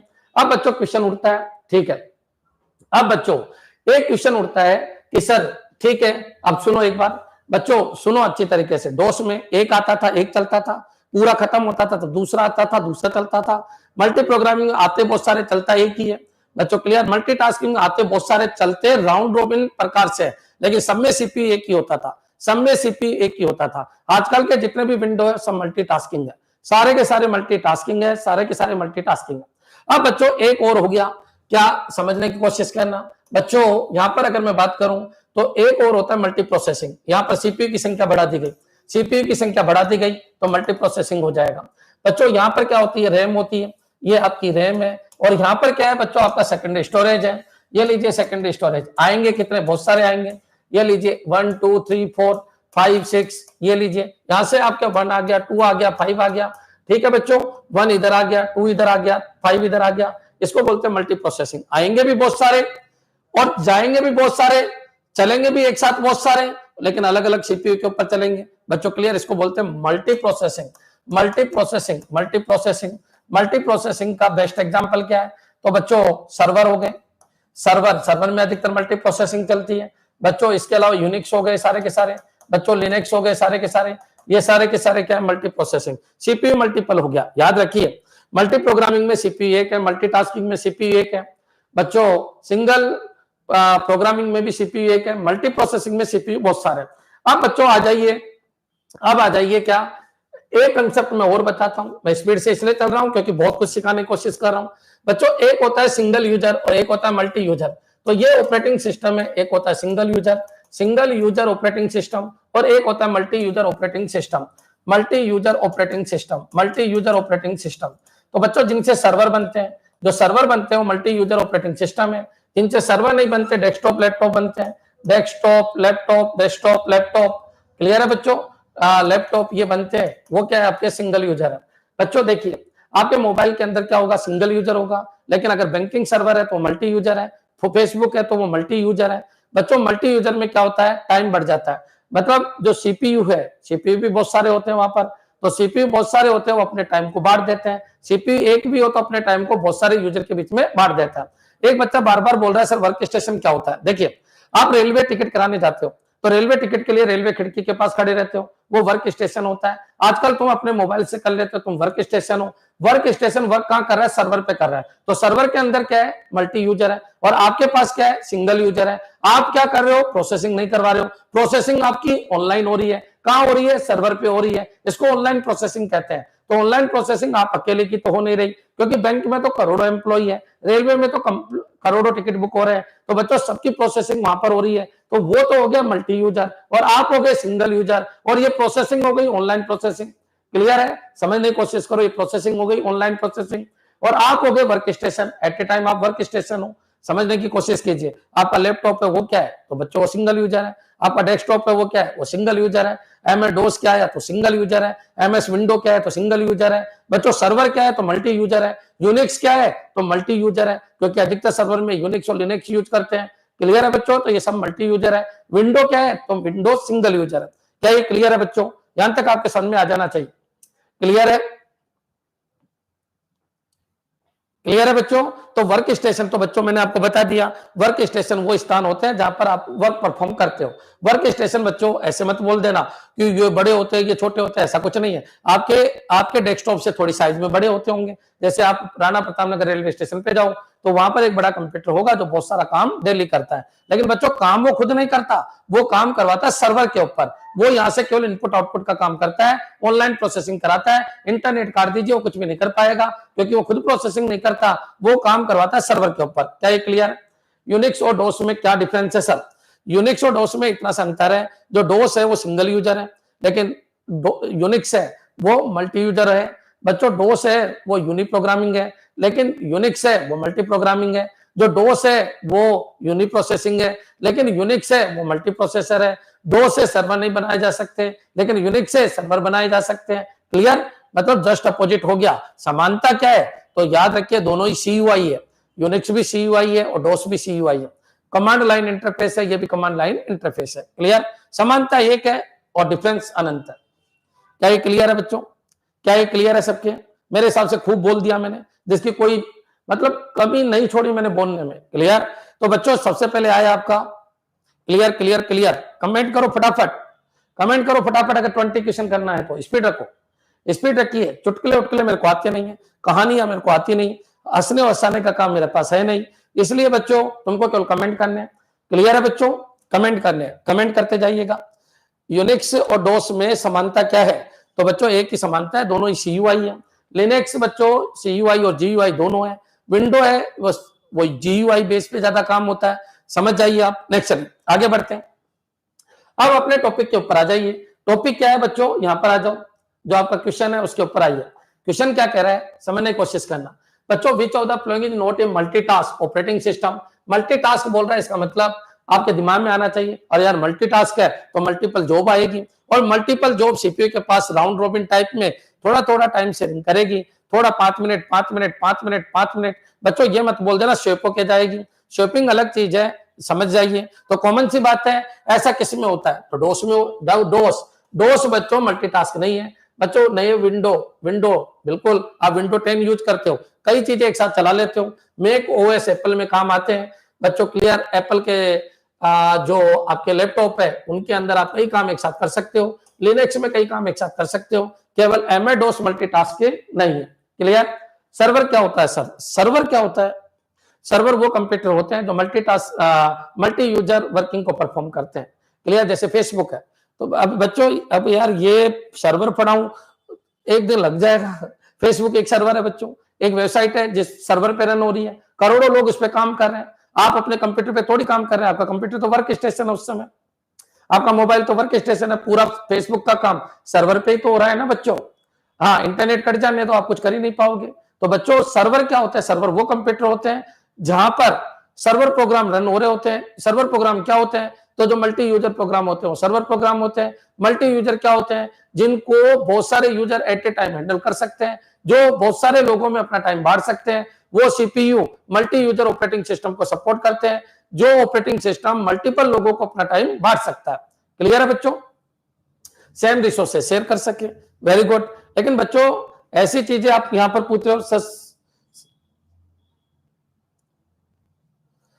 सास में क्या आता है? सॉफ्टवेयर आते हैं बच्चों, सॉफ्टवेयर आते हैं। सॉफ्टवेयर की खरीद करना, बेचना, ये सब सास में आता है, सॉफ्टवेयर एज ए सर्विस के अंदर आता है, क्लियर। कहां पहुंच गए टॉपिक पे आ जाइए। सिंगल यूजर के एग्जांपल MS-DOS के अलावा कुछ और नहीं है। हाँ, सिंगल यूजर के अभी तक तो यही है। नेक्स्ट चलिए, या फिर ये बोलो पहले वाले जितने भी ऑपरेटिंग सिस्टम आए वो सिंगल यूजर थे। क्यों? क्योंकि जब से इंटरनेट आया, इंटरनेट कब आया? 1969 में आया। उसके बाद बच्चों मल्टी यूजर का जमाना आ चुका था, क्लियर। चलिए आगे बढ़ते हैं। नेक्स्ट क्वेश्चन के हिसाब से चलते जाइएगा, आपके सारे कंसेप्ट क्लियर हो जाएंगे। और मैं कह रहा हूं बच्चों आपके 1100-1200 रुपए वेस्ट नहीं जाएंगे। इतने तगड़े तरीके से मैंने पढ़ा रखा है, गरीब से गरीब व्यक्ति टॉप कर सकता है, मैं आपको गारंटी दे रहा हूं। मैं बेचने की, क्योंकि इस कोचिंग के 20,000 कोर्स बिक चुके हैं एक साल में, एक साल ही हुआ है ऑनलाइन आए हुए। बाकी ऑफलाइन में ऑल इंडिया के सारे रिकॉर्ड तोड़ रखे हैं मैंने। All India first rank, all India first rank, आप उठा के तो देखिए एक बार। ऑनलाइन आए एक साल हुए और एक साल में 20,000 कोर्स गए। तो कॉमन सी बात है, आप कुछ क्वालिटी है और जबरदस्त क्वालिटी है, आप देखिएगा एक बार, पढ़िएगा आप। मैं कह रहा हूं उनके चक्रों में मत पढ़िए, मैंने पहले भी कहा आपको, क्लियर। चलिए आगे बढ़ते हैं बच्चों। विच of the following is not a characteristic of a multi programming operating system. इससे पहले एक क्वेश्चन रह गया, उसको एक बार और देखते हैं अपन। क्वेश्चन क्या था, आ जाइए उसके ऊपर बच्चों। अब तक का कंसेप्ट क्लियर हो गया होगा। तो which of the following is not A multitasking operating system. Linux बच्चों मल्टीपल प्रोग्राम को एक साथ चला सकता है, टाइम शेयर कर सकता है, टाइम शेयर कर सकता है। तुम सब आजकल इनको यूज कर रहे हो, सब में टाइम शेयर होता है। MS-DOS में कोई टाइम शेयर नहीं होता, एट ए टाइम केवल एक ही जॉब चलती है, क्लियर। चलिए आगे बढ़ते हैं बच्चों, आगे चलते हैं। Next, which of the following is not a characteristic of a multi-programming operating system? Multi-programming operating system not a characteristic. Multi-programming अब दिमाग में लाइए, मल्टी-प्रोग्रामिंग क्या होता है? मल्टी-प्रोग्रामिंग बच्चों मल्टीपल जॉब आती है रैम में, लेकिन चलती कोई एक है बच्चों। इससे क्या होगा? सीपीयू की जो आइडल बैठने की कंडीशन है, एक तो बच्चों सेकेंडरी से जॉब आती है सीपीयू के पास, एक रैम से उठा लेगा बच्चों, प्रोसेसिंग यूनिट के अंदर ही पड़ी हुई है, वहीं से उठा लेगा, तो सीपीयू आइडल कम बैठेगा, जो आइडल टाइम है, सुस्तता का टाइम है, वो कम हो जाएगा, क्लियर। तो मल्टी प्रोग्रामिंग में जो आइडल टाइम होता है सीपीयू का, वो कम हो जाता है। तो वो कह रहा है मल्टी प्रोग्रामिंग की कैरेक्टरिस्टिक कौन सी नहीं है? तो बच्चों सिंगल यूजर एनवायरनमेंट। तो which of the following is not a characteristic of a multi programming operating system. ठीक है, क्या ये सिंगल यूजर एनवायरनमेंट में काम करता है? बिल्कुल सिंगल यूजर। सिंगल यूजर मतलब वर्क स्टेशन की तरह बोल सकते हो, आपका मोबाइल बोल सकते हो सिंगल यूजर। तो बच्चों आप बताइए क्या ये सिंगल यूजर एनवायरनमेंट में काम करेगा? क्यों नहीं करेगा? करेगा बच्चों। आपसे मल्टी प्रोग्रामिंग की बात कर रहे हो तो आपके दिमाग में ले आइए कि मल्टीपल जॉब, ये लीजिए 1 2 3 4 5, ये जॉब यहाँ पर आ जाएगी, ये लीजिए 1, 3 और 5 आ गई, तो ये मल्टी प्रोग्रामिंग है। चलेगी कोई एक बच्चों, सभी एक साथ नहीं चलेगी, कोई एक। फिर बच्चों ये कंप्लीट, फिर इसका नंबर, फिर कंप्लीट। तो सीपीयू का टाइम जो है आइडियल टाइम बच्चों उसको थोड़ा कम कर देता है। तो सिंगल यूजर एनवायरनमेंट में चलेगी, बिल्कुल चलेगी, क्योंकि सिंगल यूजर एनवायरनमेंट में ही चलेगी है। तो बच्चों हाँ, मल्टी प्रोग्रामिंग में अपन सर्वर नहीं बना सकते। सर्वर क्यों नहीं बना सकते? क्योंकि एक जॉब चलेगी तब तक दूसरा बेचारा मर जाएगा बैठा बैठा। मेरा नंबर कब आएगा? 10 लाख वाला बंदा है, तो 10 लाख वाले का नंबर कब आएगा? तो सोचिए, विचार करो। तो सिंगल यूजर एनवायरनमेंट में काम करता है, तो ये इसकी करेक्टरिस्टिक है। मल्टी यूजर होता तो गलत हो जाता। क्लियर? चलिए, overlapping CPU and IO operation. Overlapping CPU and IO operation, तो बच्चों ओवरलैपिंग होती है कि सीपीयू और आईओ ऑपरेशन? चलो देखते हैं आगे। कौन करंट एग्जीक्यूशन और मल्टीपल प्रोसेस, बिल्कुल सही है। कौन करंट एग्जीक्यूशन है? बिल्कुल। Multiple process, efficient utilization of CPU time, ये बिल्कुल सही है। अपन को तो गलत ढूंढना है जो इसका काम नहीं है। तो बच्चों एक बात बताइए, बिल्कुल overlapping CPU and IO operation, बिल्कुल ओवरलैपिंग चल रही है। हाँ, आपको इनपुट आउटपुट चाहिए, ठीक है भाई, आ जाइए, आप इनपुट आउटपुट करने चले जाइए, फिर आ जाइए, फिर चले जाइए। तो ये भी है। कौन current execution of multiple process, multiple process का कॉन्करेंट एग्जीक्यूशन चलेगा? तो ये नहीं चलेगा बच्चों, क्योंकि मल्टीपल प्रोसेस का कॉन्करेंट एग्जीक्यूशन नहीं चलेगा, एक साथ नहीं चलेगा, एक एक चलेगा, एक एक चलेगा, एक एक चलेगा। तो बच्चों ये बिल्कुल सही है बच्चों, overlapping CPU and IO operation. Clear? समझ में आ गया होगा? ठीक है सर। मल्टी प्रोग्रामिंग वैसे तो मल्टी यूजर होता है ना, जैसे Unix. Multi programming multi user दोनों ही अलग अलग कंसेप्ट है। यूनिक्स दोनों होता है, मल्टी यूजर भी होता है, मल्टी प्रोग्रामिंग भी होता है। लेकिन मल्टी प्रोग्रामिंग होता है मल्टीपल जॉब आए और एक एक चले, और मल्टी यूजर होता है सर्वर की तरह काम करे, कई सारे लोग उसके ऊपर काम कर सकते हैं। क्लियर? कौन current execution of multiple process to multi processor में होता है, ये भी बोल सकते हो, बाकी टाइम शेयरिंग में भी होता है। क्लियर है बच्चों? तो याद रखिए, थोड़ा सा ये हिंदी इंग्लिश का लफड़ा हो रहा होगा, बाकी ये दो चीज तो समझ गए कि एफिशिएंट यूटिलाइजेशन होता है बच्चों। सिंगल यूजर एनवायरनमेंट बिल्कुल होता है, और सर्वर नहीं बना सकते, तो सिंगल यूजर हो गया, ये भी हो गया, आइडल टाइम कम होता है। अब ये देखो, ओवरलैपिंग सीपीयू, सीपीयू ओवरलैप होता है, इसके बाद ये, इसके बाद ये, इसके बाद ये, बिल्कुल ओवरलैप होता है। आईओ ऑपरेशन, इसको दे दिया, फिर इसको दे दिया, फिर इसको दे दिया, तो ये बिल्कुल सही है। तो बच्चों आपका आंसर क्या हो जाएगा? सी। क्लियर? नेक्स्ट आगे बढ़ते हैं बच्चों। विच of the following is not a characteristic of a multi processor operating system? Multi processor मतलब सीपीयू बहुत सारे, जो बहुत सारी, आई बहुत सारी, चले बहुत सारे के ऊपर, तो इनहेंस फॉल्ट टॉलरेंट। तो बच्चों फॉल्ट टॉलरेंट होता है क्या? बिल्कुल है, क्योंकि एक सीपीयू अगर काम नहीं कर रहा है तो दूसरे सीपीयू काम कर देंगे बच्चों। क्लियर है? तो इनहेंस फॉल्ट टॉलरेंट बिल्कुल है। वो तो ये पूछ रहा कौन सी कैरेक्टरिस्टिक नहीं है, क्या ये कैरेक्टरिस्टिक है क्या? बिल्कुल फॉल्ट टॉलरेंट है बच्चों। लिमिटेड स्केलेबिलिटी, बच्चों लिमिटेड स्केलेबिलिटी गलत है, स्केलेबिलिटी बढ़ गई। इंक्रीज थ्रूपुट, बिल्कुल सही है, थ्रूपुट बहुत बढ़ गया, यानी फटाफट फटाफट क्या हो रहा है? एग्जीक्यूशन हो रहा है। रिड्यूस सिस्टम कॉम्प्लेक्सिटी, बिल्कुल सिस्टम की कॉम्प्लेक्सिटी को रिड्यूस कर दिया। क्यों कर दिया बच्चों? पहले आपको बहुत ज्यादा काम करना पड़ता था, यहां लाना, यहां लाना, यहां लाना, अब एक एक का लोड कर दो, तो सिस्टम की कॉम्प्लेक्सिटी को रिड्यूस कर देता है। क्लियर है बच्चों? तो ये भी बिल्कुल सही है। तो आपका आंसर क्या है? लिमिटेड स्केलेबिलिटी गलत है, स्केलेबिलिटी बढ़ गई है। बहुत सारे प्रोसेस बहुत फास्ट स्पीड से एग्जीक्यूट हो रहे हैं, बहुत सारी जॉब बहुत फास्ट स्पीड से एग्जीक्यूट हो रही है। क्लियर? करिए, क्वेश्चन थोड़ा सा टफ है, लेकिन आपके समझ में आ जाना चाहिए। एक बार कमेंट कर दो, क्या गुरु जी आ गया समझ में? फॉल्ट टॉलरेंट क्यों है? क्योंकि सीपीयू बहुत सारे, एक फेल भी हो गया तो और चल जाएंगे। इंक्रीज थ्रूपुट, बिल्कुल, क्योंकि हर जॉब अलग अलग पे जाएगी और स्पीड बढ़ा देगी।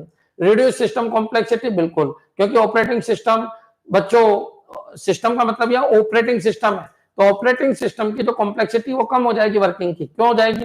क्योंकि पहले क्या होता था, बहुत सारे एल्गोरिथम यूज करना पड़ रहा था, इधर जाओ, इधर जाओ, इधर जाओ, इधर जाओ। अब सबको भेज देगा, जितने सीपीयू है एक बार उनको भेज देगा, एग्जीक्यूशन होने देगा, फिर लेके आ जाएगा। तो बच्चों लिमिटेड स्केलेबिलिटी पता चल रहा है यार, स्केलेबिलिटी तो बढ़ गई, यानी मात्रा, एग्जीक्यूशन की मात्रा तो बढ़ गई, आप लिमिटेड क्यों बोल रहे हो? तो ये गड़बड़ है। क्लियर? चलिए आगे बढ़ते हैं बच्चों। नेक्स्ट चलिए इस क्वेश्चन को देखिए। विच of the following is not a multi processor operating system? अब मल्टी प्रोसेसर ऑपरेटिंग सिस्टम मतलब सीपीयू बहुत सारे होने चाहिए, एमए डोस तो मल्टी प्रोसेसर नहीं है। क्लियर है बच्चों? सोलरिस, लिनक्स, विंडोज सर्वर, तो सर्वर में आप सबको पता है बहुत सारे सीपीयू लगते हैं। लिनक्स तो बनाई मल्टी प्रोसेसर के लिए है बच्चों, सोलरिस भी मल्टी प्रोसेसर के लिए है, MS-DOS बच्चों मल्टी प्रोसेसर नहीं है। क्लियर? तो आपका आंसर क्या हो जाएगा? ए हो जाएगा। क्लियर है? चलिए आगे बढ़ते हैं। चलो एक बार आप कमेंट कर दो बच्चों, क्या ये सब कुछ सही है क्या? और अगर आपके समझ में आ गया तो कमेंट के साथ साथ एक बार शेयर कर दीजिए। कमेंट भी करो, शेयर भी करो और लाइक तो करना ही है बच्चों, लाइक तो करना ही। क्लियर? एक बार अगर यहां तक समझ में आ गया तो टॉपिक पे रहिए। टॉपिक पे रहोगे तो मैं आपको पूरे 24 के 20 क्वेश्चन करवा दूंगा आज। लेकिन टॉपिक पे नहीं रहे तो फिर छूट जाएंगे, क्या मतलब है? क्लियर? हर एक क्वेश्चन आएगा, हर एक क्वेश्चन मेरे को 15 दिन दीजिए, 15 दिन में ब्रह्मांड का प्रत्येक क्वेश्चन बोर्ड पे आ चुका होगा। और एक चीज नहीं, मैं आपके कंसेप्ट तैयार कर दूंगा, लेकिन पढ़ाने दीजिए। बीच बीच में कोई ये पूछ रहा है सर मेरी नानी का क्या नाम है, कोई ये पूछ रहा है सर आपकी नानी का क्या नाम है, तो ऐसा नहीं होना चाहिए। क्लियर? टॉपिक पे रहिएगा, टॉपिक पे रहिएगा। चलिए आगे बढ़ते हैं बच्चों। क्वेश्चन है turn around time, brush time, waiting time, response time, completion time, ये क्या होते हैं इनको समझ लेते हैं अपन। बच्चों ये जो टाइम होते हैं, आपने शेड्यूलिंग पढ़ी होगी, शेड्यूलिंग के अंदर ये टाइम आते हैं, हर बार ये क्वेश्चन आता है, याद रखिए हर बार ये क्वेश्चन आता है। और तुम्हारे हर बार आता है, तुम हर बार छोड़ के आते हो इस क्वेश्चन को, लेकिन आज के बाद मैं गारंटी लेता हूं आपको शेड्यूलिंग आए नहीं आए, टाइमिंग में कोई दिक्कत नहीं आएगी। कर देता हूं मैं स्टार्ट, यहां पर आ जाइए। देखो बच्चों मैं आपको एक इंटरव्यू के बारे में पूरा समझा देता हूं। क्लियर है? तो इंटरव्यू किस तरीके से चलता है, किस तरीके से नहीं चलता है, तो समझने की कोशिश करना। बच्चों 10 बजे इंटरव्यू स्टार्ट होता है, 10 बजे इंटरव्यू स्टार्ट होता है। बच्चों रेडी क्यूम के अंदर बाहर से कोई प्रोसेस आता है, वो न्यू होता है, वो 10 बजे यहाँ पर आता है। लेकिन बच्चों उसको फर्स्ट रेस्पॉन्स, ये जो टाइम होता है ये अराइवल टाइम होता है। कौन सा टाइम होता है? Arrival time. अराइवल टाइम वो होता है जब रेडी क्यू के अंदर प्रोसेस आता है। ये रेडी क्यू है बच्चों, आपकी रेडी क्यू है, ध्यान रखिए रेडी क्यू है। और बच्चों कहां से आते हैं? तो अभी जस्ट बताया था, सेकेंडरी स्टोरेज से आता है। तो बच्चों अराइवल टाइम में आपका प्रोसेस आ गया। तो बच्चों अराइवल टाइम क्या होता है? पॉइंट ऑफ टाइम होता है, पॉइंट ऑफ टाइम होता है, पॉइंट ऑफ टाइम होता है कि 10 बजे मान लीजिए अंबिका क्लासेज में मैं बैठा हूं, 10 बजे एक बच्चा इंटरव्यू देने आया, तो उस बच्चे का रेडी क्यू क्या है? अंबिका क्लासेज का गेट है, वहां पर इंटरव्यू देने आया। तो बच्चों याद रखिए वो 10 बजे यहाँ पर पहुंच गया, लेकिन बच्चों वहां पर उसको बैठा दिया गया क्योंकि अरविंद सर किसी और का इंटरव्यू ले रहे थे। तो आप बताइए ये प्रोसेस 10 बजे आया, ये इसका अराइवल टाइम है। अब बच्चों इसका नंबर आया 10:30 बजे, 10:30 बजे, 10:30 बजे इस बच्चे का इंटरव्यू लिया गया। बच्चों क्लियर? इसको बोलते हैं response time. Response time, response time, first time जो रेस्पॉन्स मिला वो क्या कहलाता है? Response time. रेस्पॉन्स टाइम भी एक पॉइंट ऑफ टाइम है, ये भी एक पॉइंट ऑफ टाइम है।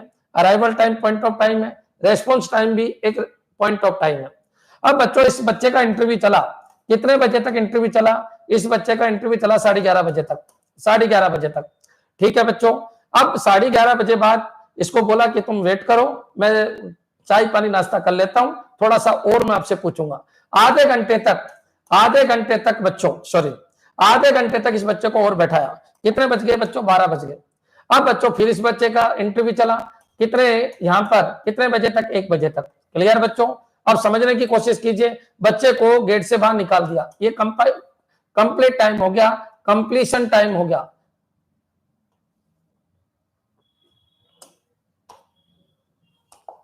ये कंप्लीशन टाइम हो गया बच्चों। क्लियर? अब सुनो बच्चों, बच्चा आया कितना था? 10 बजे, नंबर आया इंटरव्यू का 10:30 बजे, पहला इंटरव्यू हुआ 11:30 बजे तक, फिर उसको ब्रेक दिया आधे घंटे का, वापस इंटरव्यू 12, खत्म इंटरव्यू 1 बजे। इसको बोलते हैं कंप्लीशन टाइम, इसको बोलते हैं रेस्पॉन्स टाइम, इसको बोलते हैं अराइवल टाइम। ये क्या है? Point of time. ये भी क्या है? Point of time. और कंपाइलेशन टाइम भी क्या है? Point of time, point of time. Clear बच्चों? याद रखना, जब कोई प्रोसेस एग्जीक्यूट होता है तो इन टाइम में से क्वेश्चन आते हैं और बच्चे इनके फॉर्मूले को गड़बड़ करके आ जाते हैं। क्या ये क्लियर है आपके? क्या ये क्लियर है बच्चों? अगर ये समझ में आ गया तो बताइए। इंटरव्यू कैसे चल रहा है वैसे ही प्रोसेस है। प्रोसेस बच्चों गेट के बाहर आया, उसका अराइवल टाइम हो गया, 10:30 बजे तक उसको बैठाए रखा, 10:30 बजे से उसका इंटरव्यू लिया गया, 10:30 से कितने बजे तक? 11:30 बजे तक इंटरव्यू चला। फिर बच्चों इंटरव्यूअर को मान लीजिए कोई इमरजेंसी आ गई, वो बाहर चला गया आधे घंटे के लिए, फिर आया, फिर उसका इंटरव्यू लिया गया, 12 से कितना बच्चों? 1। और ये बच्चों कंपाइलेशन टाइम, कंप्लीशन टाइम हो गया। यहां तक क्लियर? अब बच्चों 1 मिनट सुनिए, ये जो पीरियड ऑफ टाइम है इसको बोलते हैं वेटिंग टाइम। इसने वेट किया, वेटिंग टाइम। बच्चों ये भी आपका वेटिंग टाइम है क्योंकि इसने वेट किया, वेटिंग टाइम। अब बच्चों यहां से यहां तक का जो टाइम है, compilation time minus arrival time, जब से वो कमरे में घुसा और कमरे से बाहर निकला, उसको बोलते हैं turn around time. Turn around time, TAT turn around time. Turn around time क्या होता है बच्चों, समझ में आ गया?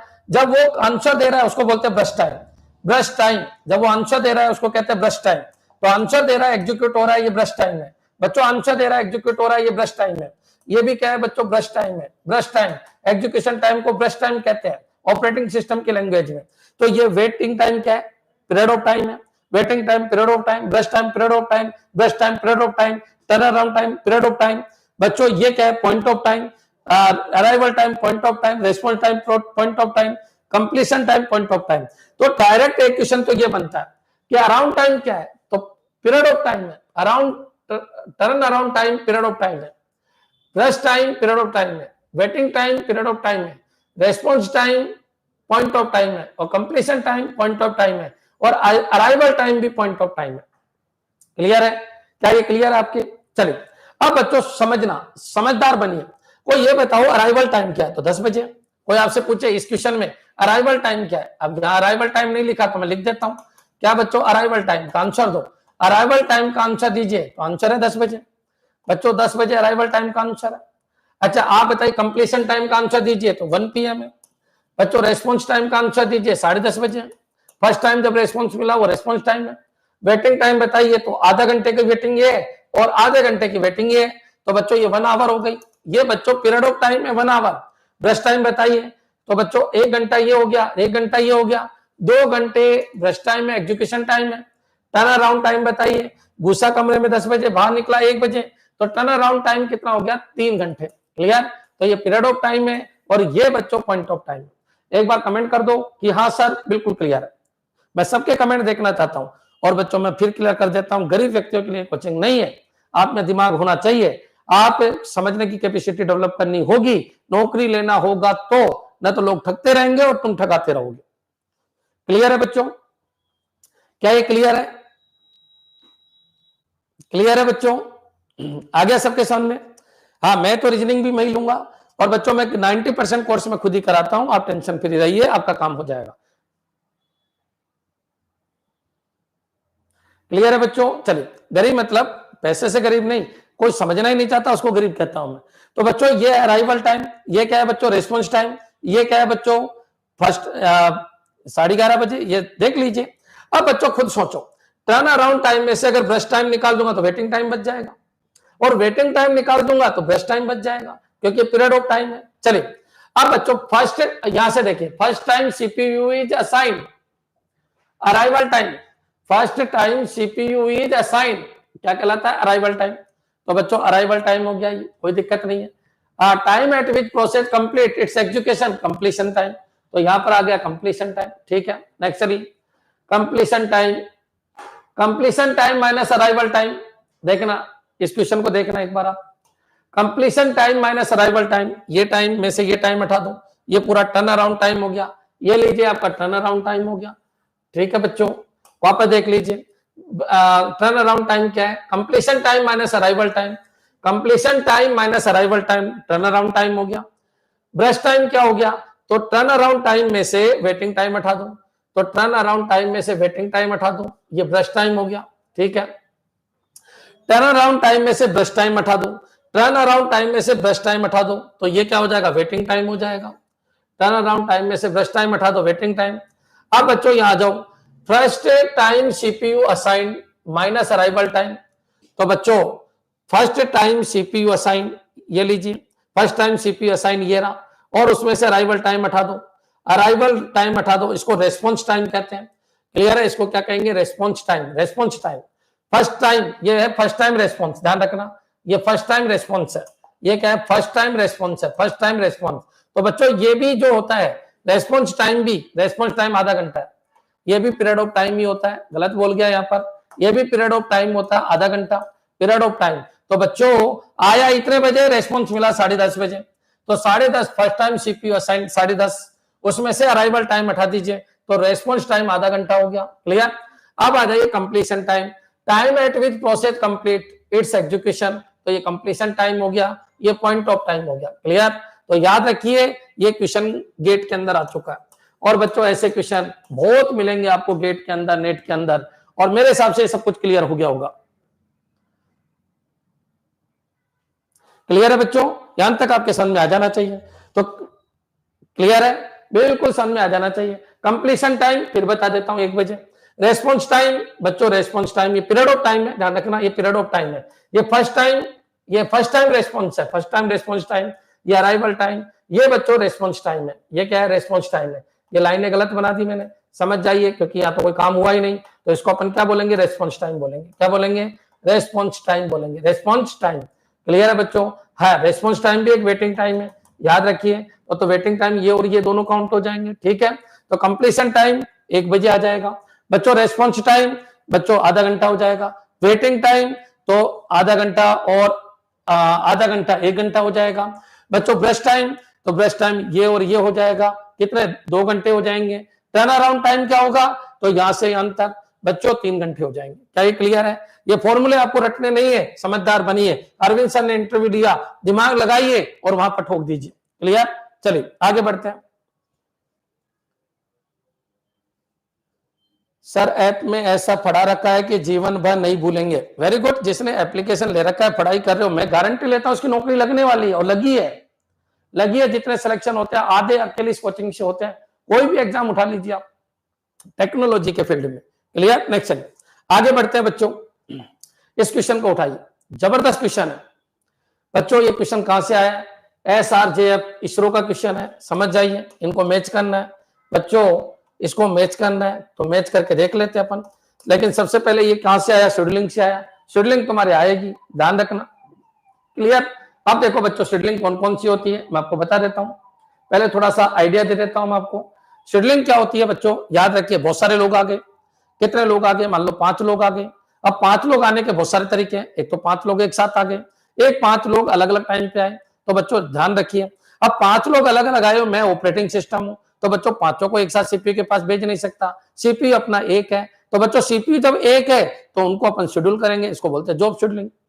जॉब शेड्यूलिंग क्या है? तो बच्चों रेडी क्यू में जितने भी प्रोसेस आते हैं उनका एक नंबर लगाना होता है, उसी को जॉब शेड्यूलिंग कहते हैं। मेरे हिसाब से जॉब शेड्यूलिंग की डेफिनेशन क्लियर हो गई होगी बच्चों। आप सबको पता है डिग्री ऑफ मल्टी प्रोग्रामिंग बढ़ाते हैं, बिल्कुल बढ़ाते हैं। कैसे बढ़ाते हैं? सेकेंडरी स्टोरेज से बहुत सारे डेटा को उठा के प्राइमरी में डालते हैं, ठीक है। इससे क्या हो गया? इससे डिग्री ऑफ मल्टी प्रोग्रामिंग बढ़ गई। तो क्या इससे जॉब शेड्यूलिंग हुई? नहीं, इससे जॉब शेड्यूलिंग नहीं हुई। तो जॉब शेड्यूलिंग में क्या करेंगे? प्राइमरी मेमोरी से सीपीयू के पास डेटा भेजेंगे। लेकिन क्या सभी प्रोसेस को एक साथ भेज देंगे? ऐसा तो कभी नहीं हुआ, एक एक प्रोसेस जाएगा। तो बच्चों एक एक प्रोसेस कैसे जाएगा?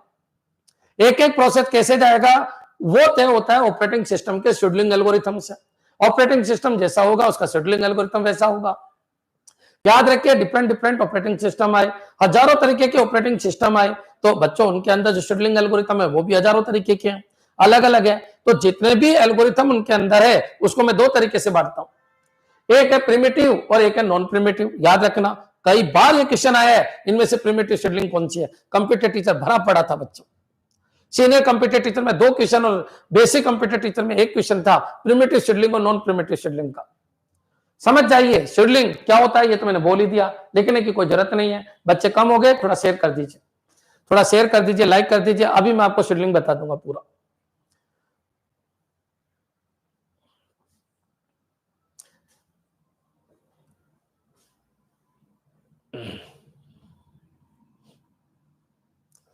भाई सी स्कैन तो डिस्क शेड्यूलिंग है, ये तो प्रोसेस शेड्यूलिंग की बात चल रही है।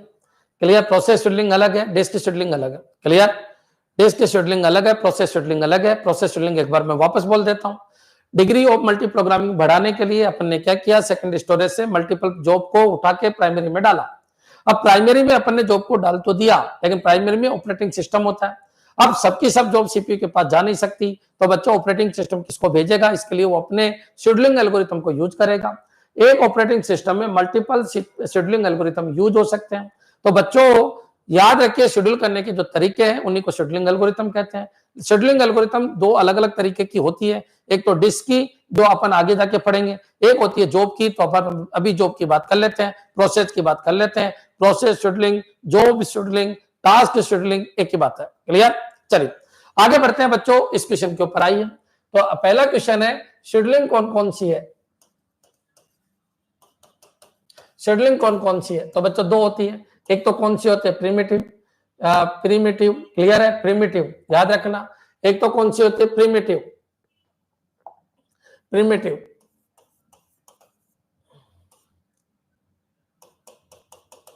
और एक कौन सी होती है बच्चों, नॉन प्रिमिटिव। क्लियर, तो ये याद रखना, शेड्यूलिंग का ही क्वेश्चन था ना, मैंने इसको चेक किया है, प्रिमिटिव और नॉन प्रिमिटिव। क्लियर, अब प्रिमिटिव क्या होती है, नॉन प्रिमिटिव क्या होती है, तो समझने की कोशिश करना, बहुत इंपॉर्टेंट है। क्लियर है, इंग्लिश वीक है सर की, हाँ थोड़ी, लेकिन मेरा मीडियम इंग्लिश ही है बच्चों मेरे क्वेश्चन हिंदी में थोड़ी सी दिक्कत आती है, तो मैंने क्या किया, प्रिमिटिव और नॉन प्रिमिटिव को समझना, थोड़ा सा समझ लेना। प्रिमिटिव का मतलब जो परमिशन दे दे, नॉन प्रिमिटिव का मतलब जो परमिशन नहीं दे। मान लीजिए मैं एक बच्चे का इंटरव्यू ले रहा हूँ, बीच बीच में मैं दूसरे का भी इंटरव्यू लेने लग जाता हूँ, तो बच्चों अगर ये दोनों काम है, अलाउ है, तो उसको बोलते हैं अपन प्रिमिटिव। और बच्चों एक बार में एक का इंटरव्यू पूरा करूंगा, उसके बाद दूसरे का लूंगा, तो उसको बोलते हैं नॉन प्रिमिटिव। तो बच्चों जब किसी एक प्रोसेस को ले लिया, उसको पूरा एग्जीक्यूट कराऊंगा, उसके बाद दूसरे को लूंगा, तो इसका मतलब वो क्या है, नॉन प्रिमिटिव। और बीच बीच में थोड़ा थोड़ा टाइम सबको देता रहता हूं, तो वो क्या कहलाता है बच्चों, प्रिमिटिव। तो प्रिमिटिव का मतलब अलाउ है, दूसरा अलाउ है कौन, दूसरा सेकंड अलाउ है, और ये कह रहा है दूसरा अलाउ नहीं है, जब तक पहला खत्म नहीं हो दूसरा अलाउ नहीं है। ठीक है, तो ऐसी कौन कौन सी है, तो देखो बच्चों, अगर मैं ये बोलूं नॉन प्रिमिटिव में, देखो FCFS आती है, फर्स्ट कम फर्स्ट सर्व, लेकिन याद रखो पूरा होगा, एक बार आ गई, अगर पहली वाली आ गई तो पूरी एग्जीक्यूट होगी, तो दूसरी वाली मर जाए कोई दिक्कत नहीं है। तो non primitive FCFS, SJF shortage job first, ये क्या है बच्चों, नॉन प्रिमिटिव है। इसके अलावा नॉन प्रिमिटिव के अंदर FCFS आ गई, SJF आ गई। क्लियर है बच्चों, और देखेंगे यहां पर आ जाइए कौन कौन सी आती है, shortest remaining job first, clear है, लॉन्गेस्ट रिमेनिंग जॉब फर्स्ट। तो इसमें क्या होता है, एक एक माइक्रोसेकंड या दो माइक्रोसेकंड के लिए सबको रन कराते हैं, और हर बार चेक करते हैं बच्चों, हर बार चेक करते हैं कि अब बची हुई में से शॉर्टेस्ट कौन सी है, तो अब बची हुई में से शॉर्टेस्ट कौन सी है, इसका मतलब दूसरे को परमिशन देगा। राउंड रोबिन है बच्चों, राउंड रोबिन है, तो थोड़ा थोड़ा टाइम सबको दिया जा रहा है, दूसरों को परमिशन दे रहा है, दूसरों को अलाउ कर रहा है बच्चों। क्लियर, प्रायोरिटी दोनों में आती है, प्रायोरिटी क्लियर, ये दोनों में आती है, ये इसमें भी आती है, उसमें भी आती है। तो बच्चों याद रखिए, हाई प्रायोरिटी आते ही याद रखिए प्रिमिटिव शेड्यूलिंग हो जाएगी। क्लियर है बच्चों, तो समझने की कोशिश करो, SRJF, LRJF, round robin, priority scheduling, FCFS, SJF। Clear, चलिए अब बच्चों अपन इनको एक एक को समझते हैं कि SRJF क्या होता है। तो शॉर्टेस्ट रिमेनिंग जॉब फर्स्ट, इसका मतलब क्या होता है बच्चों, एक फिक्स टाइम दिया जाता है, उसके बाद शॉर्टेज जॉब को देखा जाता है, हर बार शॉर्टेज जॉब को, इसका मतलब ये प्रिमिटिव है। क्लियर, प्रिमिटिव है। नॉन प्रिमिटिव शेड्यूलिंग वो होती है जो अगर कोई जॉब आ गई तो पूरी एग्जीक्यूट होगी, जब तक वो पूरी एग्जीक्यूट नहीं होगी दूसरे के ऊपर नहीं जाएगी, वो नॉन प्रिमिटिव होता है। राउंड रॉबिन क्या होता है, तो राउंड रॉबिन बच्चों प्रिमिटिव शेड्यूलिंग का पार्ट है। प्रायोरिटी शेड्यूलिंग क्या है, तो ये बच्चों प्रायोरिटी के हिसाब से चलती है, ये भी प्रिमिटिव शेड्यूलिंग होती है, और नॉन प्रिमिटिव दोनों हो सकती है। SLF शॉर्टेज जॉब फर्स्ट, तो बच्चों पूरी की पूरी एग्जीक्यूट होगी, उसके बाद तो ये नॉन प्रिमिटिव है, ये नॉन प्रिमिटिव है। कौन सी, 5 नंबर। FCFS पूरा एक साथ आएगा, लेकिन जो पहले आया वो पहले आएगा, लेकिन वो एग्जीक्यूट पूरा होगा, ये भी नॉन प्रिमिटिव है, दूसरों को अनुमति नहीं देगा। याद रखिए शॉर्टेज सबसे पहले, मान लो जो भी एट ए टाइम शॉर्टेस्ट है वो पूरा एग्जीक्यूट होगा, दूसरे को अनुमति नहीं देगा, ये पूरा एग्जीक्यूट होगा, पहले आए जो दूसरे को अनुमति नहीं देगा। LJF longest job first, longest job first बच्चों सबसे बड़ी पहले आएगी, पूरा एग्जीक्यूट होगी, ये भी नॉन प्रिमिटिव है। क्लियर है बच्चों। मल्टी लेवल क्यू शेड्यूलिंग, इसमें मल्टीपल क्या करेंगे, क्यूज को यूज करेंगे। मल्टी लेवल क्यू शेड्यूलिंग, मतलब सेम प्रायोरिटी की मल्टीपल क्यूज बनाई जाएगी, बच्चों। क्लियर है। प्रिमिटिव शेड्यूलिंग जो दूसरों को अलाउ कर दे। तो बच्चों अब इनको अरेंज करना है इनके सामने। क्लियर, तो चलिए अपन स्टार्ट करते हैं। तो बच्चों allow a concurrently running process to be interrupted, allow a current, तो बच्चों ऐसा कौन सा है जो प्रोसेस जो है वो इंटरप्ट करके दूसरे को अनुमति दे दे, उसको क्या बोलते हैं, उसको बोलते हैं प्रिमिटिव शेड्यूलिंग। तो बच्चों ये प्रिमिटिव हो जाएगा। Select the job with the longest total time to complete, जो सबसे लॉन्ग टोटल टाइम है उस वाले को पहले कंप्लीट करो, तो बच्चों वो क्या हो जाएगा, LJF हो जाएगा। क्या हो जाएगा, LJF हो जाएगा, बी आ जाएगा इसमें। Ensure that once a process start running, it can't be interrupted until it complete or vulnerability yields the CPU, उसको नहीं हटा सकते जब तक वो कंप्लीट नहीं हो जाए। तो बच्चों इसके अंदर क्या आ जाएगा, इसके अंदर आपका आ जाएगा नॉन प्रिमिटिव शेड्यूलिंग, सी आ जाएगा। Process are schedule in the order they arrive, तो बच्चों जिस तरीके से आए फर्स्ट कम फर्स्ट सर्व हो जाएगा। तो बच्चों इसकी डेफिनेशन आ गई, एफसीएफएस की डेफिनेशन आ गई। Clear. Select the job with the shortest total time to complete, total time जिसका सबसे छोटा है, तो बच्चों ये एसएलएफ आ जाएगा, एसएलएफ आ जाएगा। नेक्स्ट चलिए, process are assigned fixed time slice, पहले कुछ टाइम दिया जाएगा, and are schedule in a circular manner, तो बच्चों ये राउंड रॉबिन होता है, थोड़ा थोड़ा टाइम सबको दिया जाता है। Utilize multiple queues with different priority levels, सबकी अपनी अपनी प्रायोरिटी के हिसाब से बांट लेते हैं, तो वो मल्टी क्यू शेड्यूलिंग हो जाएगी बच्चों। Next, ensure date a job with the least remaining, अब बच्चों जो बची हुई जॉब है वो सबसे कम कौन सी है, तो हर बार हर 1 मिलीसेकंड के बाद चेक करना पड़ेगा, हर मिलीसेकंड के बाद रेडी क्यू को देखेगा कि अब सबसे छोटी कौन सी है, अब छोटी सबसे छोटी कौन सी है, ये बच्चों हर बार नहीं देखेगा, ये एक बार देखेगा एट ए टाइम सबसे छोटा कौन है। बच्चों यहां पर क्या होगा, हर बार चेक करेगा, इंश्योर चेक करेगा that a job with the least remaining, तो बच्चों ये एसआरजेएफ है, ये कौन सी है, एसआरजेएफ हो गई। Schedule purpose based on their priority level, तो बच्चों ये प्रायोरिटी शेड्यूलिंग हो गई, प्रायोरिटी शेड्यूलिंग ये हो गई। क्लियर, प्रायोरिटी शेड्यूलिंग ये हो गई, मेरे हिसाब से क्लियर हो गया होगा। याद रखिए सर प्लीज आप हिंदी में हिंदी में आते ही नहीं है बच्चों, इसरो के इनके क्वेश्चन कहाँ हिंदी में आएंगे बच्चों, और इंग्लिश है कहाँ यहाँ, एक एक हिंदी में कैसे वर्ड पकड़ोगे इनको, कैसे पकड़ोगे इनको, कैसे पकड़ोगे इनको हिंदी में आप, हाँ बताइए कैसे पकड़ोगे, एक वर्ड नहीं कर सकते अपन हिंदी में। क्लियर, आप समझदार बनिए। प्रायोरिटी, अच्छा याद रखिए कौन सी प्रिमिटिव है, आपके काम का प्रिमिटिव और नॉन प्रिमिटिव। प्रिमिटिव जो परमिशन देते दूसरों को, नॉन प्रिमिटिव एक बार आ गया तो पूरा होगा, नॉन प्रिमिटिव अरे यार शॉर्टेज जॉब देखो पूरा लेगा, पूरा एग्जीक्यूट कराएगा, अरे जो पहले है उसको ले लो, पूरा एग्जीक्यूट कराएगा। क्लियर है बच्चों। अच्छा नॉन प्रिमिटिव में आ जाओ, राउंड रॉबिन थोड़ा थोड़ा टाइम सबको देगा बच्चों, रिमेनिंग वाले जितने भी है, smallest job remaining first, longest job remaining first, तो बच्चों इनमें क्या होता है, हर बार चेक होगा, हर बार चेक होगा। क्लियर है। प्रायोरिटी शेड्यूलिंग, तो बच्चों जिसकी हाईएस्ट प्रायोरिटी है उसको ले लो, तो अधिकतर ये प्रिमिटिव में आते हैं, क्योंकि जैसे ही हाई प्रायोरिटी आई वो काम रोक देता है, पहले हायर प्रायोरिटी को ले लेते हैं। तो याद रखिए प्रायोरिटी शेड्यूलिंग किस में आती है, प्रिमिटिव में ज्यादा आती है, लेकिन नॉन प्रिमिटिव टाइप भी बना सकते हैं। क्लियर है बच्चों, मेरे हिसाब से अंत तक क्लियर हो जाना चाहिए। एक क्वेश्चन में सभी कंसेप्ट क्लियर, बिल्कुल एक क्वेश्चन में सारे कंसेप्ट क्लियर है। हाँ जी बच्चों, तो याद रखिए प्रिमिटिव की डेफिनेशन हो गई, नॉन प्रिमिटिव की डेफिनेशन हो गई। मल्टी लेवल क्यू में क्या होगा, सेम प्रायोरिटी वालों की अलग अलग क्यू बना लेंगे बच्चों, जिसकी प्रायोरिटी 3 है उन सबकी एक एक क्यू, 2 वालों को एक वालों को एक, तो पहले एक वालों को भेज दो, फिर 2 वाले के सबको भेज दो, फिर 3 वाले को सबको भेज दो। प्रिमिटिव दूसरों को अलाउ नहीं करे जब तक खुद एग्जीक्यूट नहीं हो जाता बच्चों। एलजेएफ लॉन्गेस्ट जॉब फर्स्ट, लेकिन नॉन प्रिमिटिव है, क्योंकि लॉन्गेस्ट जॉब क्या है, आप थोड़ा थोड़ा नहीं पूरा ही रन कराएंगे, रिमेनिंग वालों में हर मिलीसेकंड के ऊपर अपन को चेक करना है बच्चों। एफसीएफएस जो पहले आ गया उसको पूरा ही एग्जीक्यूट कराएंगे, नॉन प्रिमिटिव है। शॉर्टेज जॉब फर्स्ट जो सबसे छोटा आ गया उसको पहले ही रन कराएंगे। एलजेएफ और एलजेएफ ये आजकल यूज नहीं आती बच्चों, क्योंकि इनमें वेटिंग टाइम बहुत ज्यादा हो जाता है। क्लियर, याद रखिए राउंड रॉबिन थोड़ा थोड़ा टाइम स्लाइस सबको, तो प्रिमिटिव है। नॉन प्रिमिटिव किसी को परमिशन देगा ही नहीं जब तक एग्जीक्यूट नहीं होगा। तो याद रखिए मेरे हिसाब से क्लियर हो गया होगा। जितना भी रिमेनिंग वाला कंसेप्ट है, जितना भी रिमेनिंग वाला कंसेप्ट है, तो उसमें हर बार चेक होगा, और हर बार चेक होगा तो वो प्रिमिटिव होगी, राउंड रॉबिन प्रिमिटिव होगी। क्लियर, प्रायोरिटी शेड्यूलिंग प्रिमिटिव हो गई, हाईएस्ट प्रायोरिटी आया परमिशन दे देगा दूसरे को, अरे तू मरने वाला है ठीक है पहले तू आजा, पहले तेरा इलाज करा ले। क्लियर है बच्चों, चलिए आगे बढ़ते हैं।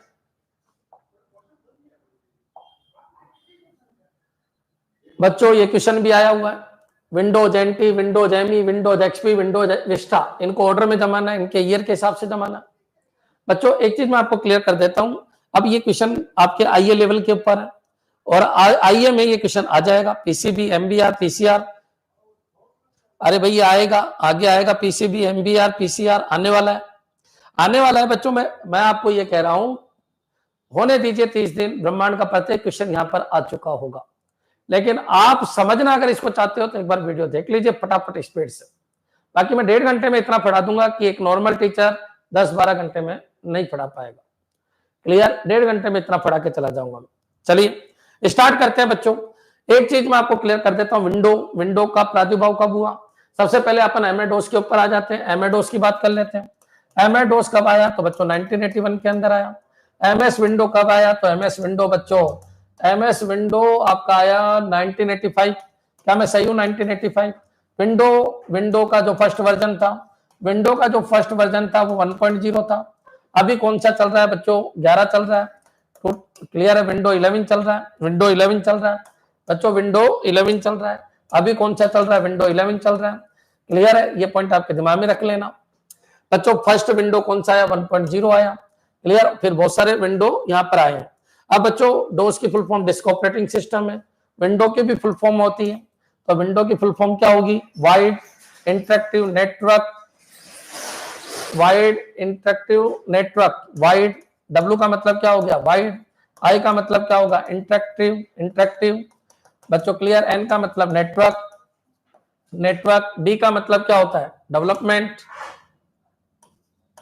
Development, development. क्लियर, ओ का मतलब ऑफिस, ऑफिस। डब्ल्यू का मतलब वर्क। क्लियर, तो wide interactive network development for office work. Clear, तो बच्चों ये इसकी फुल फॉर्म है, याद रखिए।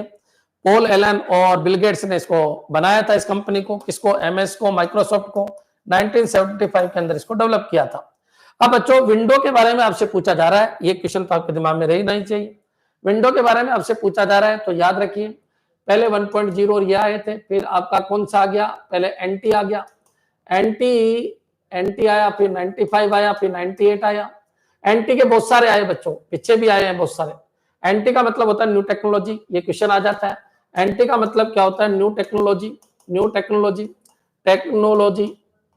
क्लियर है बच्चों। एमई का मतलब होता है मिलेनियम एडिशन, मिलेनियम एडिशन बच्चों। क्लियर, याद रखिए। एक्सपी का मतलब एक्सपीरियंस होता है, एक्सपीरियंस, एक्सपीरियंस। क्लियर, विस्टा तो विस्टा है ही बच्चों। तो एनटी पहले आया, फिर 95, 98 आ गया, फिर बच्चों 2000 आ गया, जिसको अपन सर्वर कहते हैं, प्रोफेशनल कहते हैं। फिर बच्चों आपका एमई आ गया, फिर 2003 आ गया, फिर बच्चों आपका एक्सपी आ गया, फिर आपका विस्टा आ गया, फिर बच्चों आपका क्या आ गया? 2007 आ गया, 2008 आ गया, 2010 आ गया, 2011 आ गया। क्लियर, ये ऑर्डर आपको याद रखना है। तो पहले कौन आया? एनटी, एनटी फिर एमई, फिर एक्सपी, फिर विस्टा। विस्टा 2007 में आया था, एक्सपी 2001 में आया था, एक में आया था। एमई बच्चों कब आया था? 2000 में आया था। और एनटी आपका 93 में आया था। क्लियर, एनटी बहुत बार आया लेकिन फर्स्ट टाइम 93 में आ गया था। क्लियर, न्यू टेक्नोलॉजी, ये आपको ध्यान रखना है। मेरे हिसाब से यहां तक क्लियर हो जाना चाहिए। क्या ये क्लियर है बच्चों? एक बार कमेंट कर दो हाँ सर पूरा क्लियर है। तो बच्चों इस ऑर्डर के ऊपर क्वेश्चन आ जाता है, बाकी औरों का तो पूछेगा नहीं। कोई ये नहीं पूछेगा 7 पहले आया, 8 पहले आया, 10 पहले आया, 11 पहले आया, सबको पता है। लेकिन ये जरूर पूछेगा एनटी पहले आया या एमई पहले आया।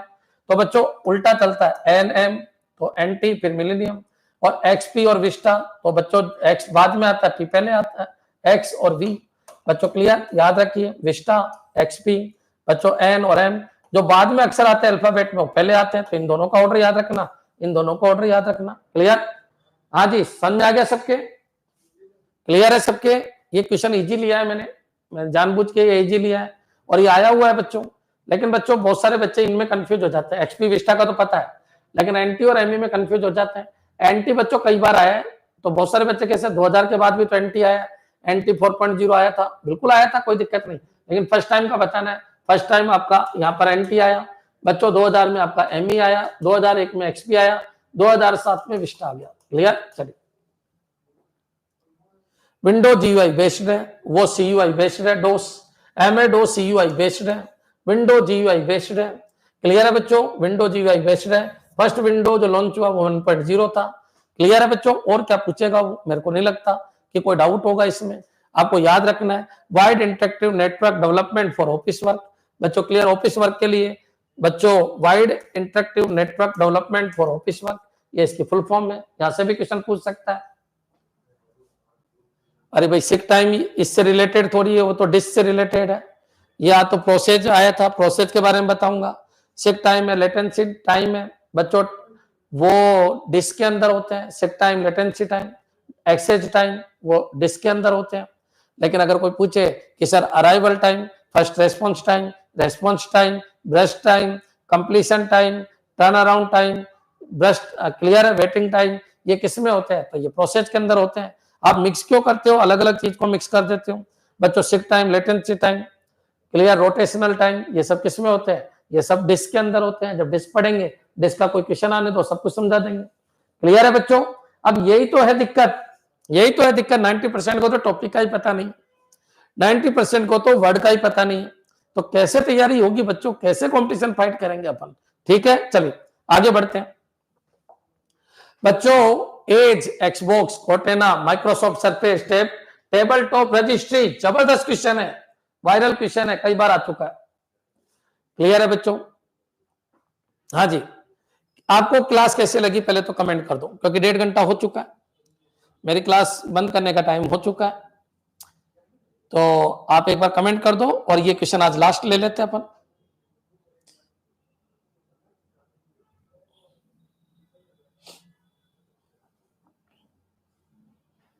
नाइस, मजा आ गया, लेकिन एक दो कोई मजा है, औरों को मजा नहीं है क्या?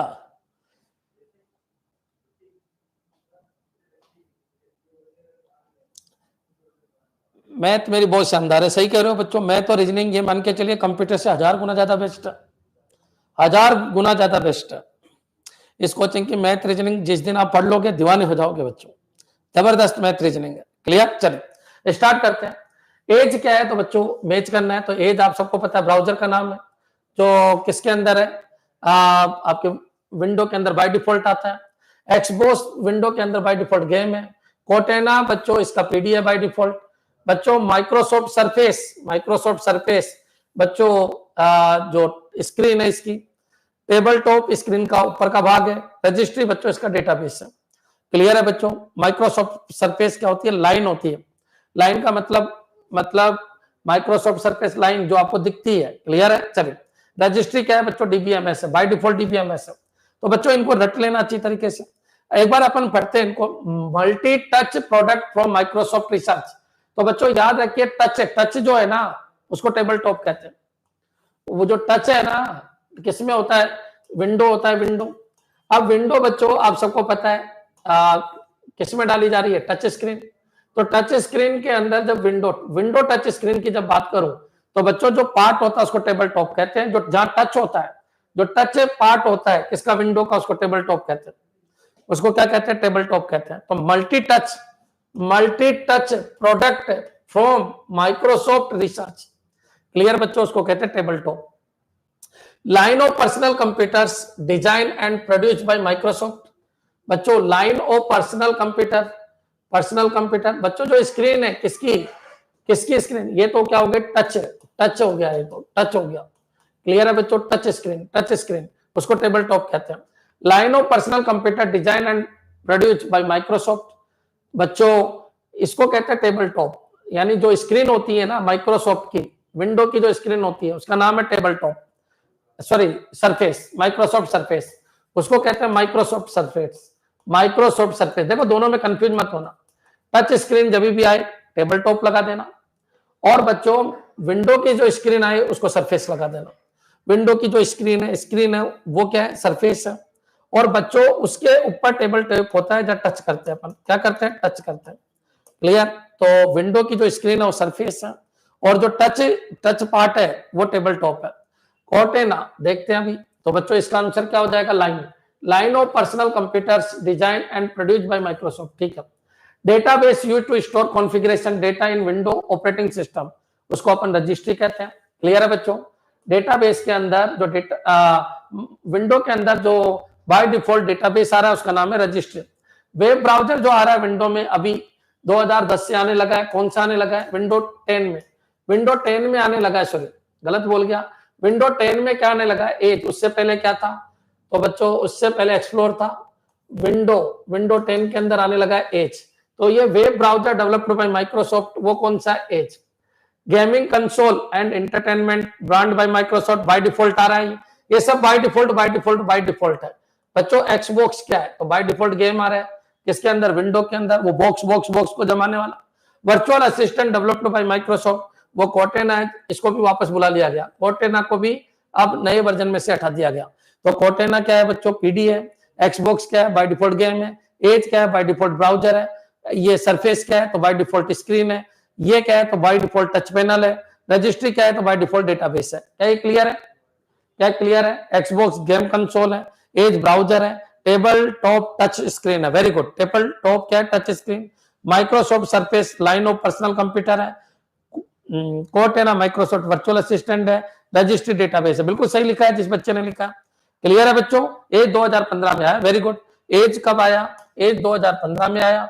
अगर कोई पूछे एज 2015 में आया बच्चों, कौन सी विंडो में आया, तो विंडो 10 के अंदर नया ब्राउजर आया है जिसका नाम क्या है? एज। इंटरनेट एक्सप्लोर अब नहीं आता, उसकी जगह क्या आता है? एज आता है। क्या ये क्लियर है सबके? अच्छी तरीके से क्लियर है? ये आएगा, ये क्वेश्चन आपने कई बार देखा होगा। रजिस्ट्री क्या है? तो माइक्रोसॉफ्ट विंडो में by default database. Table top क्या है? तो बच्चों टेबल टॉप आपके दिमाग में आ जाना चाहिए, टच स्क्रीन है बच्चों। क्लियर है? माइक्रोसॉफ्ट सरफेस क्या है? तो बच्चों विंडो का जो सरफेस है यानी जो स्क्रीन है वो है। कोर्टेना क्या है? तो बच्चों कोर्टेना क्या है? पीडी है। एक्सबॉक्स क्या है? तो वीडियो गेम है बाय डिफॉल्ट। और एज क्या है? तो ब्राउजर है। क्लियर? चलिए, हाँ जी। टच स्क्रीन क्या है? टेबल टॉप है, ध्यान रखना। एक बच्चा पूछ रहा है सर टच स्क्रीन क्या है? तो table top, touch screen. Clear है बच्चों? ये टेबल टॉप है। क्लियर है? माइक्रोसॉफ्ट सरफेस बच्चों उसका सरफेस है, जो विंडो का सरफेस है। विंडो का जो सरफेस है, विंडो का जो ऊपर की एक तरीके से ये बोल सकते हो स्क्रीन है, उसको बोलते हैं सरफेस। ये टच स्क्रीन नहीं है, ये सरफेस है, विंडो का सरफेस। विंडो की स्क्रीन बोल दो इसको। ये टच स्क्रीन है, ये विंडो की स्क्रीन। क्लियर? सर लैंग्वेज सिखा दो भाई, मैंने सी के वीडियो डाल रखे हैं यूट्यूब पे, एक बार देख लेना। क्लियर? और जावा के भी डाल रखे हैं, एक बार देख लेना। जावा में उप्स डाल रखा है, जरूर देखना, दीवाने हो जाओगे आप। क्लियर? चलिए आगे बढ़ते हैं बच्चों। ये क्वेश्चन कल हो गया था शायद, ठीक है, बाकी अब इसमें टाइम वेस्ट नहीं करते अपन। रोम क्या होता है? तो रोम होता है बच्चों, सबको पता है, non volatile read only memory. Non volatile read only memory, ठीक है। Programmable memory that can be modified once, तो इसको बोलते हैं पीरोम, ठीक है, कोई दिक्कत नहीं, इसको पीरोम कहते हैं। Programmable memory that can B erase using ultraviolet light, इसको यूवी रोम कहते हैं। Electrically erasable and programmable memory, इसको ईपी रोम कहते हैं। नॉन वोलेटाइल जो मिटती नहीं है, can be erase and reprogram, तो ये इसने नहीं बताया कि अल्ट्रावायलेट से करोगे या इलेक्ट्रिकल करोगे, केवल इरेज और रीप्रोग्राम करना है तो इसको ईपी रोम कह देंगे बच्चों। Non volatile read only memory रोम कह देंगे। प्रोग्रामेबल एक बार प्रोग्राम कर सकते हैं। क्लियर? तो इस तरीके से आपको आंसर देना है। क्लियर हो गया होगा बच्चों?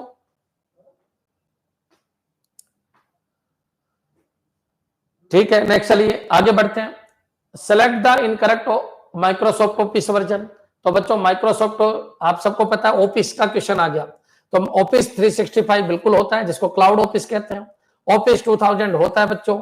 ऑफिस 2016 भी होता है, सबको पता है। ऑफिस 98 नहीं होता, क्या क्या होता है? 97 होता है बच्चों, 2000 होता है, 2003 होता है, 2007 होता है, 2000 क्या 10 होता है, 2010 होता है, 2013 होता है, 2016 होता है, 2019 होता है। अभी कौन सा चल रहा है? 2021 ऑफिस चल रहा है। तो ये ऑफिस होते हैं बच्चों, 98 ऑफिस नहीं होता, 98 विंडो होता है। क्लियर है बच्चों? ऑफिस ध्यान रखिए, यहां से भी आपका क्वेश्चन आ जाता है। क्लियर? लेकिन ये इजी क्वेश्चन है बच्चों, अगर पेपर इजी बना तो यहाँ से जरूर आएगा, पेपर इजी बना तो यहाँ से जरूर आएगा कि कौन सा ऑफिस है कौन सा नहीं है। बिल्कुल छोटे छोटे क्वेश्चन आपके मिल सकते हैं अगर पेपर इजी बना तो। 5 अक्टूबर, वेरी गुड बच्चों। 2021 कब आया? 5 अक्टूबर 2021। MS ऑफिस 21 कब आया? 5 अक्टूबर 2021। ये कब आया? तो ये 24 सितंबर 2019 को आया। क्लियर? इनको रट लेना बच्चों, ये क्वेश्चन आते हैं यहां से। क्लियर है? चलिए आगे बढ़ते हैं। जबरदस्त क्वेश्चन है बच्चों, अभी आया था। क्वेश्चन है 2021 में MS ऑफिस में क्या क्या सॉफ्टवेयर आ रहे हैं? Match the following application with their status as Microsoft Office 21। Clear? 21 के अंदर माइक्रोसॉफ्ट ऑफिस 21 में कौन कौन से सॉफ्टवेयर है? देखो बच्चों, MS एक्सेल आज भी आ रहा है बच्चों, ये माइक्रोसॉफ्ट ऑफिस सॉफ्टवेयर के अंदर है। ऐसे तो ये सब माइक्रोसॉफ्ट के ही है, कभी ना कभी रहे हैं माइक्रोसॉफ्ट के, लेकिन अब माइक्रोसॉफ्ट ने इसको क्या कर दिया, वर्ड पैड जो है ना बच्चों, वर्ड पैड को माइक्रोसॉफ्ट ने अभी ओपन सोर्स कर दिया बच्चों। विजन वीवर जो ग्राफिक्स के काम आता है, वर्ड पैड बच्चों वर्ड के लिए काम आता है। स्काइप जो बच्चों आपकी मीटिंग के लिए काम आता है बच्चों। MS पावर पॉइंट ये माइक्रोसॉफ्ट का आज भी, इनके लिए माइक्रोसॉफ्ट चार्ज करता है, इनको फ्री कर दिया है। वन नोट इसको हटा दिया गया है बच्चों, इसको फ्री कर दिया गया है। आउटलुक अभी भी चार्ज करता है माइक्रोसॉफ्ट। नोटपैड को ओपन सोर्स बना दिया गया है बच्चों। एमएस एक्सेल बच्चों इसके लिए अभी भी चार्ज करता है। एमएस वर्ड इसके लिए अभी भी चार्ज करता है। एमएस एक्सेल इसके लिए अभी भी चार्ज करता है। तो 4 MS Excel, MS Word, MS Excel और एमएस पावर पॉइंट के लिए चार्ज करता है। इसके अलावा ईमेल करने के लिए आउटलुक काम में लेते हैं। ईमेल के लिए याद रखिए, ईमेल करने के लिए काम में लेते हैं। ऑफलाइन ईमेल है आउटलुक, याद रखिए। वन नोट समरी के लिए यूज करते हैं। इसके लिए समरी के लिए यूज करते हैं। स्काइप मीटिंग के लिए यूज करते हैं। मीटिंग या वीडियो कॉन्फ्रेंसिंग के लिए यूज करते हैं। विजन व्यूअर ग्राफिक्स के लिए यूज करते हैं। ग्राफिक्स के लिए यूज करते हैं। वर्ड पैड वर्ड अरेंजमेंट के लिए यूज करते हैं बच्चों। एमएस एक्सेल स्प्रेडशीट सॉफ्टवेयर है, स्प्रेडशीट सॉफ्टवेयर है बच्चों। एक्सेल स्प्रेडशीट सॉफ्टवेयर है, ये डॉक्यूमेंट बनाने के काम में लेते हैं। वर्ड को डॉक्यूमेंट बनाने के काम में लेते हैं।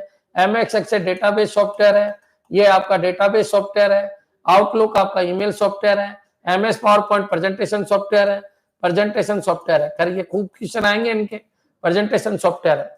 तो बच्चों जो इधर वाले हैं ये सब माइक्रोसॉफ्ट के हैं एट ए टाइम 2021 में, और ये सबको ओपन सोर्स कर दिया गया, फ्री कर दिया गया। क्लियर है बच्चों? तो ये याद रखना 2021 में 2021 में क्वेश्चन ये है 2021 में कौन कौन से माइक्रोसॉफ्ट है। क्लियर है बच्चों? एमएस ऑफिस 21 के अंदर कौन कौन से माइक्रोसॉफ्ट ऑफिस के सॉफ्टवेयर है और कौन से माइक्रोसॉफ्ट ऑफिस के सॉफ्टवेयर नहीं। ये कभी ना कभी सब माइक्रोसॉफ्ट के रहे हुए हैं, किसी न किसी वर्जन में इनको हटा दिया गया है, किसी न किसी वर्जन में इनको ओपन सोर्स कर दिया गया है बच्चों, फ्री कर दिया गया है। और ये अभी प्रोप्राइटरी सॉफ्टवेयर है, इन सब के लिए आपको पैसा देना पड़ता है। क्या ये क्लियर है? यहां तक समझ में आ गया? चलो कल यहीं से बढ़ेंगे। एक और सुन लो, वर्ड पैड का जो एक्सटेंशन है वो .rtf होता है। विजन व्यूअर का कुछ नहीं होता, स्काइप का भी कुछ नहीं होता। एमएस पावर पॉइंट का XLS होता है, सॉरी पावर पॉइंट का PPT होता है। और जाके XO लगा देना, कोई दिक्कत नहीं, वो नए वर्जन में आ गया। आउटलुक का MSG होता है बच्चों।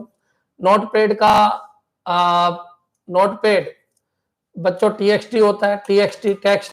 एमएस एक्सेल का MDB भी होता है और ACCDB भी होता है। ACCDB भी होता है, ये आपकी पिछली बार आपके आईए के अंदर आया था। एमएस वर्ड का DOC होता है और DOCX भी होता है बच्चों। नए वर्जन में एमएस एक्सेल का XLS होता है। तो ये बच्चों आएंगे धीरे धीरे आएंगे सारे क्वेश्चन, ये सारे क्वेश्चन धीरे धीरे आ जाएंगे। क्लियर? धन्यवाद। कर लेंगे बच्चों, कुछ क्वेश्चन रह गए कर लेंगे।